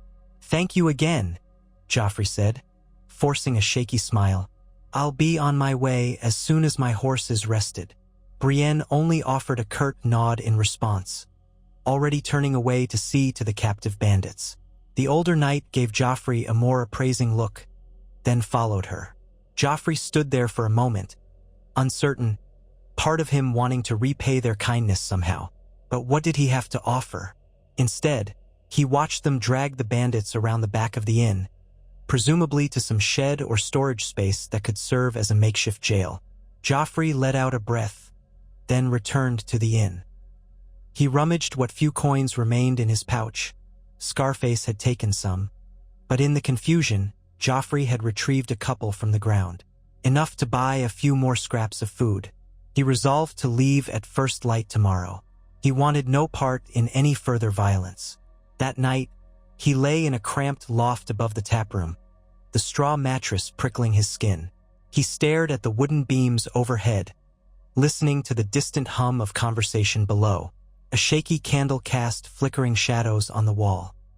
He kept replaying the fight in his mind.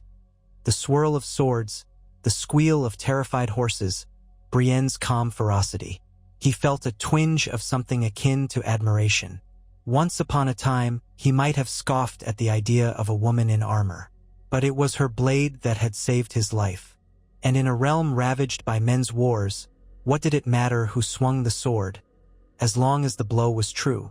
By dawn, Joffrey was gone, leaving the inn's yard before Brienne and her companion even stirred. The stable boy gave him a brief nod, surprised that the stable lad was moving on so soon, but not overly curious. Joffrey rode north once again with no real plan. He skirted small villages and hamlets, sometimes going days without speaking to anyone. He tried to glean news whenever he found a safe-looking place to rest. It was the same pattern everywhere. Men whispered about war, about a king in King's Landing and a rival in Highgarden, about the Lannisters reeling from the Ironborn raids, about Tywin Lannister's rumored rage at King Stannis for arresting Cersei, which was half a rumor. Cersei was confined, not truly imprisoned, about the Freys controlling the crossing at the Twins and charging high tolls to any army that might pass. A few times, Joffrey heard mention of Eddard Stark, the new hand of the king. Some spoke approvingly, others suspiciously. Joffrey found himself feeling a strange sense of relief that Ned Stark was in power. He had never liked the Stark family, but he respected Ned's honesty, an honesty that perhaps had inspired Joffrey's own confession. Then again, had it not been for Ned Stark, the question of legitimacy might never have boiled over so openly. Joffrey's mind churned. Perhaps everything was fated once Ned discovered the truth about the blonde-haired children.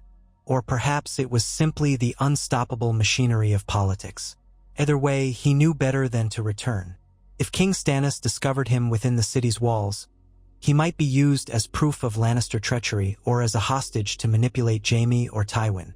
No, Joffrey was better off among the dusty roads. Meanwhile, the War of the Brothers, what some had begun to call it, took shape. Though it was no longer a war of the Five Kings, it still loomed. Stannis held King's Landing with a mixture of Baratheon troops from Dragonstone, fresh levies from the Crownlands, and the City Watch reorganized under men loyal to him. Renly, in contrast, had the shining columns of the Reach at his back, the banners of roses and golden fields. His force was rumored to be even larger, though some lords balked at openly fighting the crowned king. They wanted to see if Renly could muster broader support, or if the Lannisters might swoop in.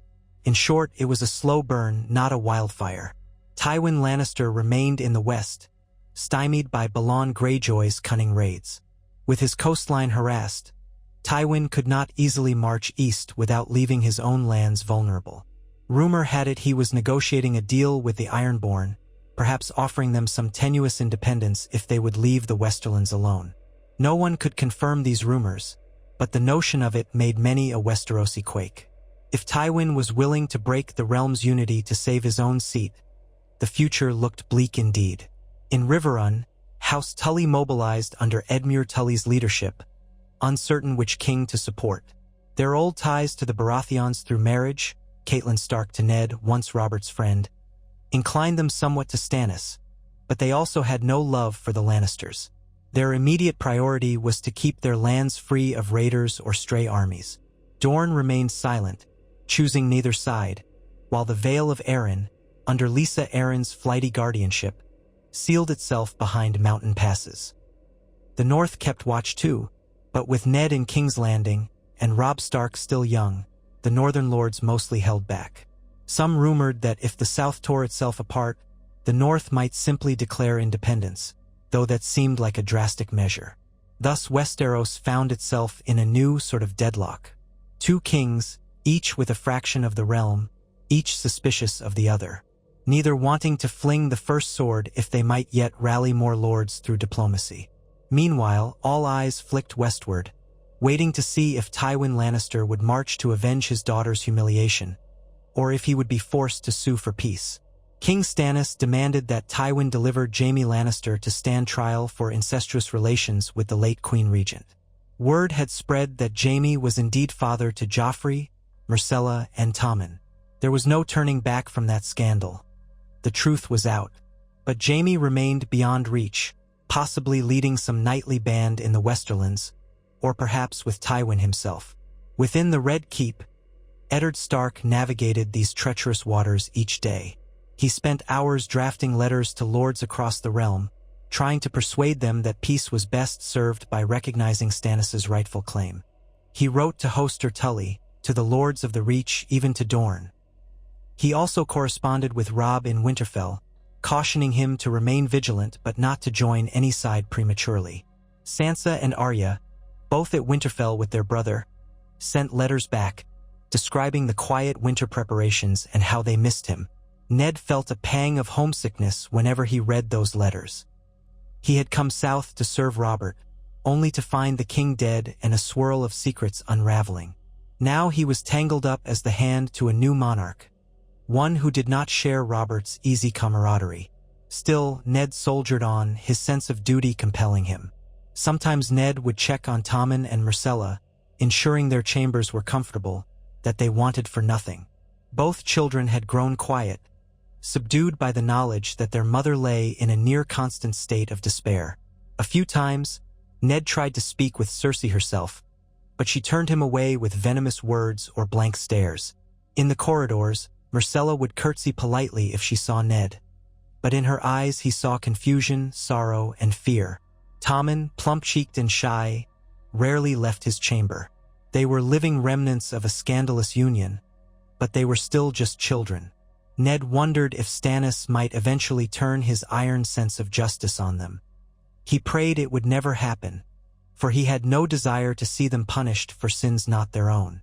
Stannis, for his part, seemed to regard Myrcella and Tommen as inconsequential so long as they were not used as figureheads for Lannister power. He kept them close under guard, refusing to let them depart the capital. "They are wards," he insisted. "If Tywin Lannister wants them, he can come to me, and then we will discuss the fate of Jaime Lannister." That was Stannis' strategy in dealing with them, hostages, effectively. Ned disliked it, but the realm was a harsh place, especially under the yoke of war. If it prevented Tywin from marching on King's Landing, perhaps that was a mercy for the small folk. One evening, Ned stood on a balcony overlooking Blackwater Bay, the sky a wash of purple and red, the sea glinting in the dying light. Wind tugged at his cloak. Footsteps sounded behind him. He turned to see Davos Seaworth, the Onion Knight, newly arrived in the city to serve his king. Davos had a kind face and weathered hands, an unassuming manner that Ned found refreshing after so many weeks of forced politeness among cunning courtiers. "My Lord Hand," Davos greeted, bowing. "Ser Davos," Ned said. "How fares the realm beyond the capital?" Davos sighed. "My men tell me that the roads are passable but dangerous. Everywhere folk talk of war. Renly's men hold the Rose Road beyond a certain point, but they're not yet harassing travelers. I bring orders from King Stannis for you, regarding the mustering of new levies in the Crownlands." He paused, glancing at Ned's expression. "But that can wait, if you'd rather enjoy the view." Ned shook his head. "No, let us speak. There's little enough time for idle gazing." He gestured for Davos to join him. They moved inside to the solar just off the balcony, where a brazier crackled. Davos unfurled a parchment bearing Stannis' seal. He explained that the king wanted every able-bodied man from the Crownlands to swear fealty or face the consequences. The levies would man the walls, guard the roads, ensure no infiltration by Renly's or Lannister forces. Ned frowned at the harsh tone of the decree. Stannis made no allowances for those who might still be uncertain. It was a command, not a request. "I fear that harshness will breed resentment," Ned said, rubbing his temples. "We need loyalty freely given, if we are to hold the throne, not loyalty at sword point." Davos nodded. "I've tried to tell his grace the same. He listens, but he does not bend easily. He believes he is owed fealty by right of law." "That's Stannis," Ned said with a sigh. He looked down at the parchment. "I'll sign this and have it sent to the local lords. We'll see if it spares the city from further unrest." Davos opened his mouth as if to say more, but then caught himself. Ned watched him, sensing something unsaid. "Speak your mind, Davos," Ned said softly. The Onion Knight hesitated. "It's only, if Renly does march from the south, these walls will need more than raw recruits to hold. And if Tywin Lannister makes peace with the Ironborn, he might turn east with a vengeance. If they come at the same time," Ned grimaced. "I know. Then King's Landing is threatened on two fronts, Possibly 3 if the Riverlands have their own ambitions. He shook his head. I had hoped that Joffrey's confession would quell one source of war, but it seems the realm cannot help but tear itself apart. Davos nodded thoughtfully. I heard the tale of the boy's confession. A strange business. I wonder where he went. Ned managed a thin smile. If the gods are good, he went somewhere safe, far from politics. His life was not an easy one, I suppose. His eyes turned distant for a moment, recalling the memory of Joffrey standing in the throne room, voice trembling with that final admission. Then Ned cleared his throat, pushing aside pity. Well, let us see how to manage these new levies. The good people of King's Landing deserve some sense of security. They discussed logistical details for a time, the shuffle of scrolls and the scratch of quill on parchment filling the solar. Outside, the sun sank fully beneath the horizon, leaving the city in the glow of torchlight and lanterns. The day's business done, Ned escorted Davos out, then made his way to his own chambers. Along the way, he passed the corridor that led toward the old lodging of the royal children. Sansa had once believed she'd be married into that family, had once walked those halls wide-eyed with romantic fantasies of being queen. How the world changed in such short order. In those same halls, Myrcella Lannister walked with timid steps, clutching a small doll to her chest. She glanced around as if fearing an ambush at every turn. A pair of Baratheon guards accompanied her at a distance, ensuring she did not vanish into the city or come to any harm. She missed her mother's presence in calmer days, though Cersei had never been the nurturing type. Still, Myrcella was only a child, lonely, frightened, uncertain of her future. Tommen was no better off, spending his days anxiously reading old books on history or clinging to his cat in the solar they'd been assigned. Sometimes Myrcella recalled Joffrey's face, that mixture of arrogance and cruelty, but also the fleeting glimpses of brotherly affection. She had not seen him since Robert's death. She did not know the full story of his confession in the throne room, only that he had denounced the crown and left. She wondered if he was dead, or if he hated them now. Each night, she whispered a small prayer that he was safe, wherever he wandered. Far from King's Landing, a small campfire burned in the darkness of the Riverlands. A single figure sat by the embers, hunched in a threadbare cloak. Joffrey stared into the dancing flames, the wood crackling softly. He had managed to hunt a few rabbits earlier with the help of a snare he'd fashioned. He was no skilled hunter, but desperation fueled his attempts. That night, he'd been lucky enough to catch one, though cleaning and cooking it had tested the limits of his meager knowledge. The result was a half-burned, half-raw morsel, but he forced it down. Hunger overcame revulsion. He kept the fire small, mindful that brigands or soldiers might see it. The land here was scarred by war even though no large battles had been fought yet. Raiding parties, deserters turned bandits, all manner of displaced men. Sometimes Joffrey wondered if he should seek sanctuary in some holdfast, pledge service as a squire to a minor lord who didn't ask too many questions. But the thought of bending the knee to anyone, even in secrecy, churned his stomach. He had been raised a prince, then discovered he was a bastard, but pride still coursed in his veins. Pride and shame both. Staring at the flames, he remembered the words he'd once spoken to his mother. I don't want it. The crown, that symbol of infinite power and infinite risk. She had raged at him, spat fury in his face, but he had not relented. Now, he wondered if part of him missed that sense of destiny he'd once held. Did he miss the feasts, the silks, the easy fear he could command from others? Sometimes, in the deep of night, he felt an ache for it. An ache for the boy he'd been, oblivious to the darkness beneath the surface. But then he recalled the butcher's boy, Sansa's wolf, all the petty cruelties, and a wave of disgust for his old self washed over him. He could not go back. When morning came, he doused the ashes of his fire and continued north. Over the next few days, he passed near a large encampment bearing the banners of House Tully. He wisely kept his distance. Another time, he glimpsed a patrol of men wearing black ringmail with no obvious house colors. Possibly a mercenary company. He waited in hiding until they were gone. Each encounter served as a reminder that armies were crisscrossing the land, and a lone traveler was fair game for anyone seeking an easy victim or a potential recruit. At length, he found himself on a winding road that rose into hilly terrain. The leaves here had started to turn, a sign that autumn was creeping upon them. At the crest of a hill, he paused and turned back, gazing south. The land rolled away under a pale sky. Somewhere beyond those hills lay King's Landing, the seat of a man who was once his uncle, now styling himself king of the Seven Kingdoms. Joffrey's chest tightened. He urged his horse forward, forging on into the unknown. South of him, in the lush lands near Highgarden, King Renly Baratheon held court in a sprawling pavilion city. Bright banners fluttered in the breeze, golden roses intermingling with the crowned stag of House Baratheon. Lords and knights mingled, feasting on fresh fruits and roasted meats, exchanging gallant courtesies.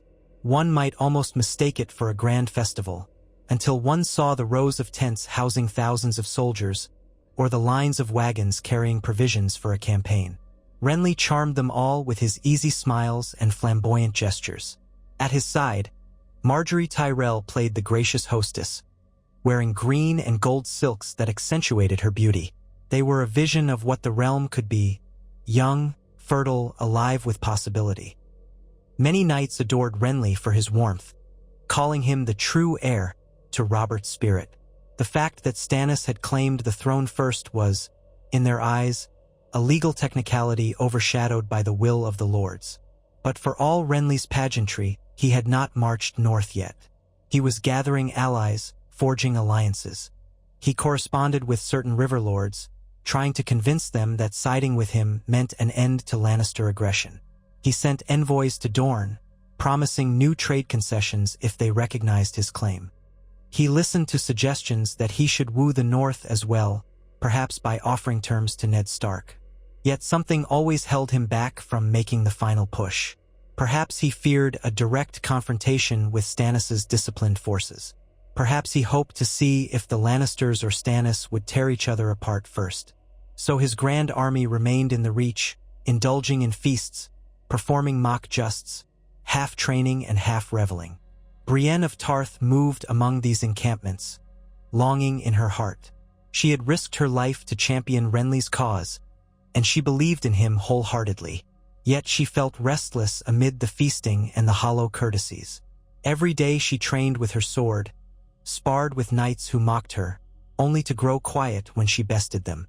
She thought often of her chance encounter on that dusty inn yard, where she had saved a ragged boy from bandits. At times, in the flicker of memory, she recalled how he'd looked at her, part fear, part awe. Something about him tugged at her mind. She could not place it, but there had been an echo of familiarity in those eyes. She never mentioned it to anyone, for she had no proof, but the feeling lingered. One evening, she stood guard near Renly's pavilion, watching the flicker of torchlight. Renly emerged, clad in a loose robe, and beckoned her closer. His playful grin was subdued. In private, he sometimes let his facade drop. "My Lady Brienne," he said, "are you truly content to remain standing guard in these camp nights? We have no immediate threat." She bowed. "Your Grace, I swore my sword to you and the realm. My contentment doesn't matter." He nodded, though a trace of amusement lit his green eyes. "Ever so serious. Truly, I would have. You join me inside for a cup of wine, but I know you prefer to keep to your duty. Very well, then. Be mindful. I expect ravens from Dorne soon. Marjorie insists that if we gain Dorne, Stannis will have no choice but to treat with us." Brienne said nothing. She had her doubts that Dorne could be so easily won. She bowed again, and Renly withdrew into his pavilion. Alone, she stared at the moonlit sky. A swirl of thoughts clouded her mind. The potential war, the tension among the lords, the memory of a battered boy in the mud. She could only guess what next step her king might take. She was no strategist, only a warrior. But she sensed that something would soon force Renly's hand. An endless muster would not become a crown on his head. War or peace, one would have to yield. In King's Landing, those same tensions gnawed at Stannis Baratheon. Each day he met with lords in the throne room or in the council chamber. Each day he heard petitions for more men, more ships, more coin. The royal treasury was near empty, courtesy of Robert's lavish spending and Littlefinger's creative accounting. Stannis despised the notion of borrowing from the Iron Bank of Bravos, but he might have no choice if the war dragged on.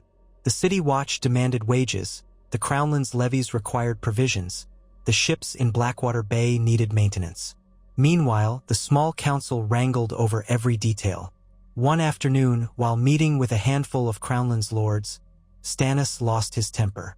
Lord Sunglass, an aging man who had once supported Robert wholeheartedly, was urging a diplomatic approach to Renly, while Lord Celtigar, cunning and self-serving, insisted on a show of force. Stannis stood from his seat abruptly, slamming a gauntlet fist on the table. "Enough," he snarled. "I will not be dictated to in my own hall. My brother can bend the knee or face the sword. Those are his choices. If you are too timid to stand by your rightful king, then get out of my sight." Ned Stark, present in the meeting, felt a chill. He recognized the stubborn pride in Stannis that had once driven him to uphold laws without regard for human cost. That same unwavering sense of justice might undo any chance of peaceful resolution. Ned stepped forward, voice measured. "Your Grace, no one questions your authority. But these lords fear for their lands, their small folk. A war might devastate them." Stannis glared at Ned, eyes like chips of flint. "A war is already upon us," he growled. Then he exhaled, controlling his temper with visible effort. "I will consider their pleas, but I will not yield my right to the Iron Throne. It is mine by law." Ned bowed his head. "Yes, Your Grace." He looked at the two trembling lords, who bowed out hastily. The chamber emptied, leaving only Stannis, Ned, and a pair of guards. Stannis sank back into his chair with a frustrated sigh, running a hand over the stubble on his jaw. "You don't approve of my approach," he said, not looking at Ned. Ned hesitated. "I fear that unless a compromise is reached, brother will war against brother, and the realm will bleed. Renly believes he has as much right, if not by law, then by support." Stannis's lip curled. "Then the lords of Westeros are fools. They want to chase bright banners and feasts rather than respect the rightful king. So be it." His tone was final. Ned knew better than to press further. That night, Ned walked the ramparts of the Red Keep, gazing over the rooftops of King's Landing. The city's lights flickered below like fallen stars. The wind off the sea carried a tang of salt and the faint stench of refuse. He thought of his children, safe in Winterfell, and prayed that they would remain untouched by the storm's gathering. Yet he knew that if war broke out in earnest, no corner of the realm would remain truly safe. Still, he had made his choice. To remain his hand, to try to guide Stannis away from the worst extremes. It was the only hope he saw to prevent a complete fracturing of the Seven Kingdoms. In the west, Tywin Lannister had concluded a secret parley with envoys from Pike. The Ironborn, canny as always, wanted spoils, coastal holdings, gold, or independence. Tywin's jaw clenched at the thought of ceding any part of the Westerlands, but he needed the Ironborn off his back. Their raids had delayed him long enough. The fiasco in King's Landing required redress. If he could secure an agreement, he could march east with all the fury of Casterly Rock, perhaps even lay siege to King's Landing and demand the release of Cersei and her children. But was it worth granting the Ironborn their demands? The question twisted in Tywin's mind as he weighed the costs. The proud lion in him recoiled at the notion of bending to the scum of the seas. Yet necessity was a harsh mistress. He had not yet decided. And Jaime's whereabouts also remained uncertain, which gnawed at him. If Jaime was captured, the entire fate of House Lannister might hang in the balance. It was all so precarious. In that precarious realm, Joffrey continued his lonely trek, drifting farther north by the week. He crossed the Red Fork near an old stone bridge, paying a token toll to a local militia. They barely glanced at him. Through chance or fortune, he managed to avoid serious run-ins with bandits. Sometimes he shared a campfire with other solitary travelers, learning scraps of gossip that might or might not be true. One man claimed that dragons had returned in the far east under a Targaryen girl. Another insisted that the Night's Watch had encountered walking corpses.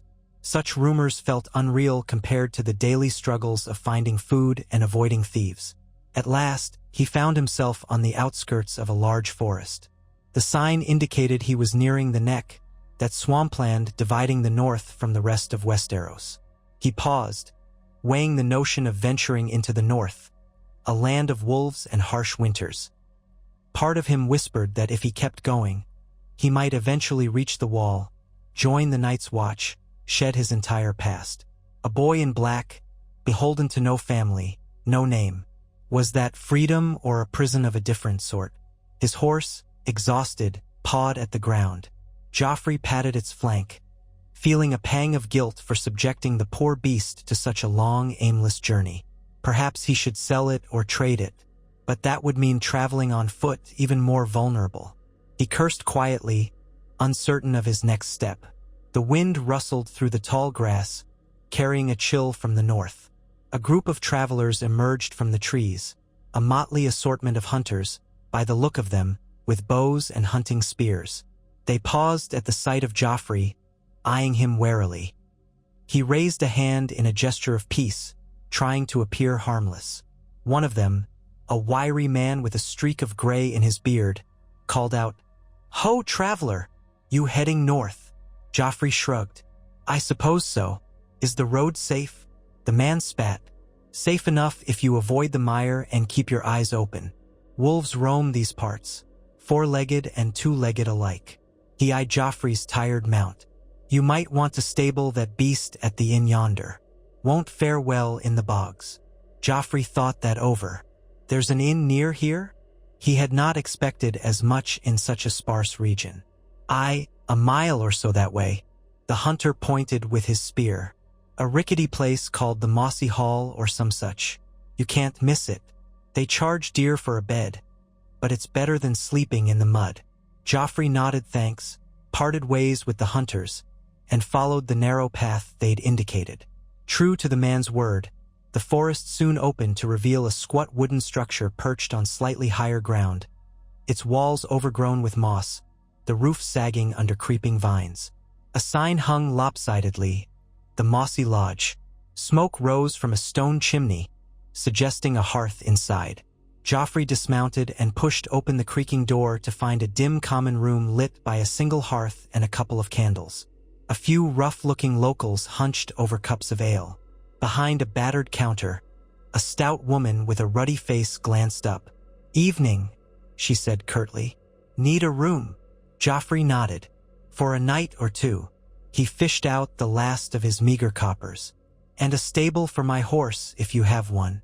She snorted. "We've a lean-to. We can toss some hay in there, if the wolves don't get too nosy." He took a seat by the hearth, warmed his hands. The woman soon brought a wooden bowl of stew, this one slightly more robust than the watery gruel he'd had in the past. He ate quickly, ignoring the stares of the other patrons, who were likely local hunters or travelers. Tension clung in the air, an undercurrent of suspicion that seemed to hover everywhere these days. No place in Westeros felt wholly at peace. As he finished his meal, the door opened again, and a new figure entered. This time, Joffrey's heart lurched. The newcomer wore the black garb of the Night's Watch, a man of perhaps 30 years, lean and sharp-eyed. A short sword hung at his hip. He nodded at the innkeep, who seemed to recognize him, then took a seat by the hearth as well. Joffrey tried not to stare. The Night's Watch had always been a distant concept to him. Men in black who guarded a giant ice wall in the far north. But seeing one here, in a dingy southern inn, made him wonder. He had toyed with the thought of joining them. Could it really be an option? You gave up your name, your past, your ties to the realm, all to stand as a brother on the wall. Would that be a relief or a perpetual torment? The watchman caught Joffrey's gaze and offered a slight nod. "Evening," he said. Joffrey nodded back, unsure what to say. "Evening," he managed. The watchman jerked his chin at Joffrey's cloak. "You a Sellsword? Or a traveler. A traveler, Joffrey said quickly. No Cell's word. He tried to downplay the fine cut of his dagger, though it had grown quite worn. The watchman said. He ordered an ale from the innkeep. After taking a sip, he leaned back. I'm heading north to the wall. Heard talk of wildling movements. My superiors want news from the neck. Joffrey had no idea how to respond, so he just nodded again. But the watchman kept talking. Plenty of room at the wall for a young man with some skill. If you're looking to start fresh, that is. Joffrey felt a sudden hitch in his breath. Had the watchman guessed his secret? Or was he just making conversation? He forced a casual shrug. Might be, he said, trying to sound non-committal. Not an easy life, the watchman continued, his tone neutral. No women, no glory, just cold nights and a vow that lasts the rest of your days. He sipped his ale. But if you've got no prospects, it's better than starving by the roadside. You get a roof over your head, 3 meals a day, most of the time anyway. And you serve the realm. Joffrey stared at the crackling flames in the hearth.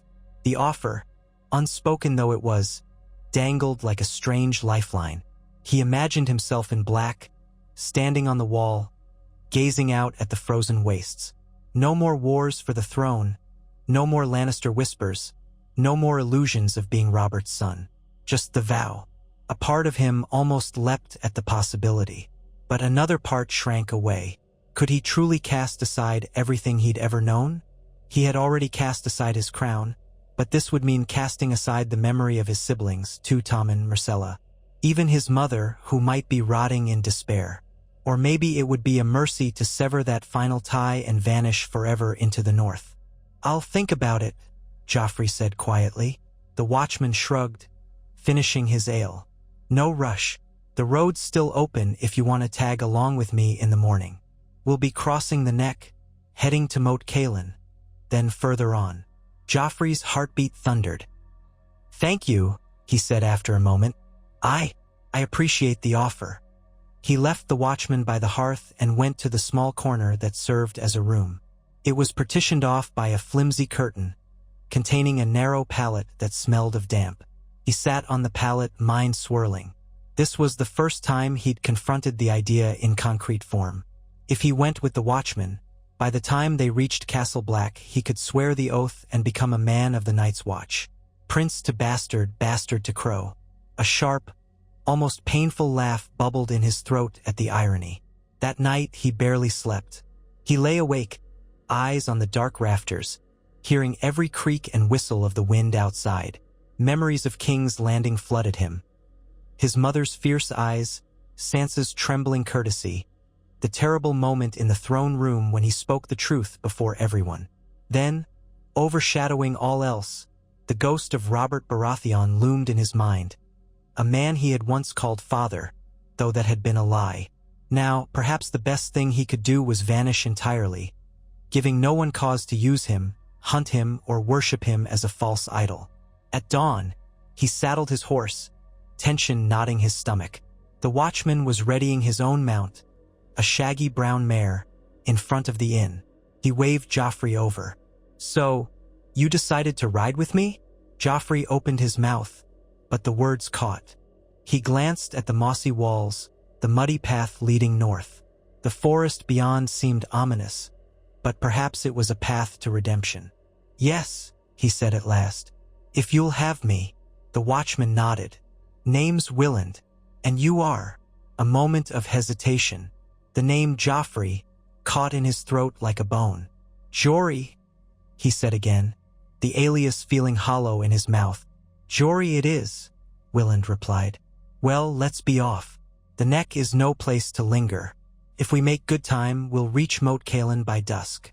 And so the boy who had once stood on the brink of kingship set forth into the northern bogs under a false name, riding alongside a black-clad watchman. The day was cool and overcast, a thin mist curling among the mossy stumps. Each step of the horse's hooves splashed in shallow water. Jory, could almost feel the weight of the southern kingdoms receding behind him. If he truly took the black, he would vanish from the game entirely. Stannis would have no claim on him, nor would Renly or Tywin or even Cersei. It might be the only path left if he wanted to live free of that dreadful Iron Throne's shadow. They rode in silence for the better part of an hour, carefully picking their way along a raised causeway. Occasional causeways crisscrossed the neck, remnants from older times, some half-flooded. Willand navigated them with practiced care. Joffrey followed, guiding his weary horse around submerged tree roots. The sun never truly broke through the clouds, leaving them in a perpetual twilight. Eventually, Willand spoke. "If you do join the watch, you best be prepared for cold. Summer snows sometimes reach the wall, and winter, well, winter is long. Any skill with a sword?" Joffrey frowned. "I can fight," he said. "I was trained a bit." "Good," Willand said. "We can use fighters, though we also need builders, stewards, rangers, all sorts. The watch is smaller than it was, so everyone's needed." Joffrey nodded, thinking of a time when he had practiced swordsmanship under the Red Keep's master-at-arms. He recalled how easily he'd threatened others when he had guards behind him. Would the watch see him as a coward or a bully if they knew his past? Perhaps best that no one ever know. They continued on, and gradually the road rose onto firmer ground. Marshy pools gave way to a stony path lined with gnarled trees. By midday, they caught sight of Moat Cailin in the distance. 3 ancient towers, one half-collapsed, perched on a patch of high ground. This fortress, once the key to defending the north from southern invasions, now lay largely in ruins. A small garrison of crannogmen might keep watch, or perhaps a few soldiers loyal to House Stark. But it was no grand castle, just a grim reminder of old wars. As they drew closer, Joffrey spotted figures moving along the broken walls. Willand raised a hand in greeting, signaling that they approached peacefully. A pair of lean men clad in mottled cloaks of green and brown, crannogmen, peered down. One called out, "State your names and purpose." Willand hollered back, "A sworn brother of the Night's Watch and a companion. We ride for the wall." The crannogmen exchanged glances, then lowered a ladder of rope to let them climb up onto the partially intact rampart. They stabled their horses in a rough pen, then clambered up. The top of the wall provided a view of the surrounding bogs, along with a chilly wind that whipped at Joffrey's cloak. The crannogmen, small in stature but keen-eyed, studied them. One wore a black cloak pinned with a fishhook brooch, the other carried a tall spear. "If you're bound for the wall, you'll find no trouble here," said the first crannogman. "The North respects the black. But be warned, if you stray from the path, the bog devours you." Willand nodded. "We know it well. Might we rest here a night?" The crannogman shrugged. "There's little comfort to be found, but you can share our fire. Food's scarce, but we might spare some fish if you've coin." Joffrey stood quietly, scanning the horizon. He could see the faint outlines of the forests to the north, the causeways snaking away into mist. A wave of apprehension knotted his stomach again. This was truly the threshold of the north. Once he crossed it, returning south would be a long, difficult journey. He had to decide if he would truly see it through. A part of him wavered, fearful. Another part clung to the notion that the watch might free him from the shackles of his past. They spent the evening huddled around a small fire in a ruined chamber that might once have been a feasting hall. The ceiling was half gone, so the sky peered down at them. The crannogmen offered a stew of fish, onions, and roots. Joffrey ate quietly, listening to their soft speech. They talked of the Starks, of the rumors that war might soon spill across the neck if the southern kings marched north. One crannogman spat, "Let them come. The neck is our land, and we know it better than any knight from the south." Willand nodded politely but said nothing. Joffrey sensed tension in the air. The crannogmen might respect the watch, but they held little love for outsiders. That night, Joffrey hunkered down on a pallet of damp reeds, gazing at the stars through the half-collapsed roof. He tried to picture the wall, towering ice stretching across the breadth of the northern horizon. Once more, the question haunted him. Was this truly the life he wanted? In the darkness, he dreamed of the Iron Throne, its twisted swords glinting, each blade a shrieking memory of conquest. In his dream, the throne loomed taller and taller, until it was as high as the wall itself. He stood before it, a child again, hearing his mother whisper, "It is your birthright." Then Robert Baratheon appeared, face twisted in disappointment, and he bellowed, "You are no son of mine!" The swords melted into a swirl of golden lion heads, roaring, snapping at him. Joffrey woke with a gasp, drenched in cold sweat. His heart pounded like a war drum. Morning came slowly, cloaked in gray mist. Joffrey and Willand prepared to leave, tightening saddles, checking their sparse gear. The crannogmen offered a curt farewell. Joffrey noticed they had left a small cloth bundle on a stone near him.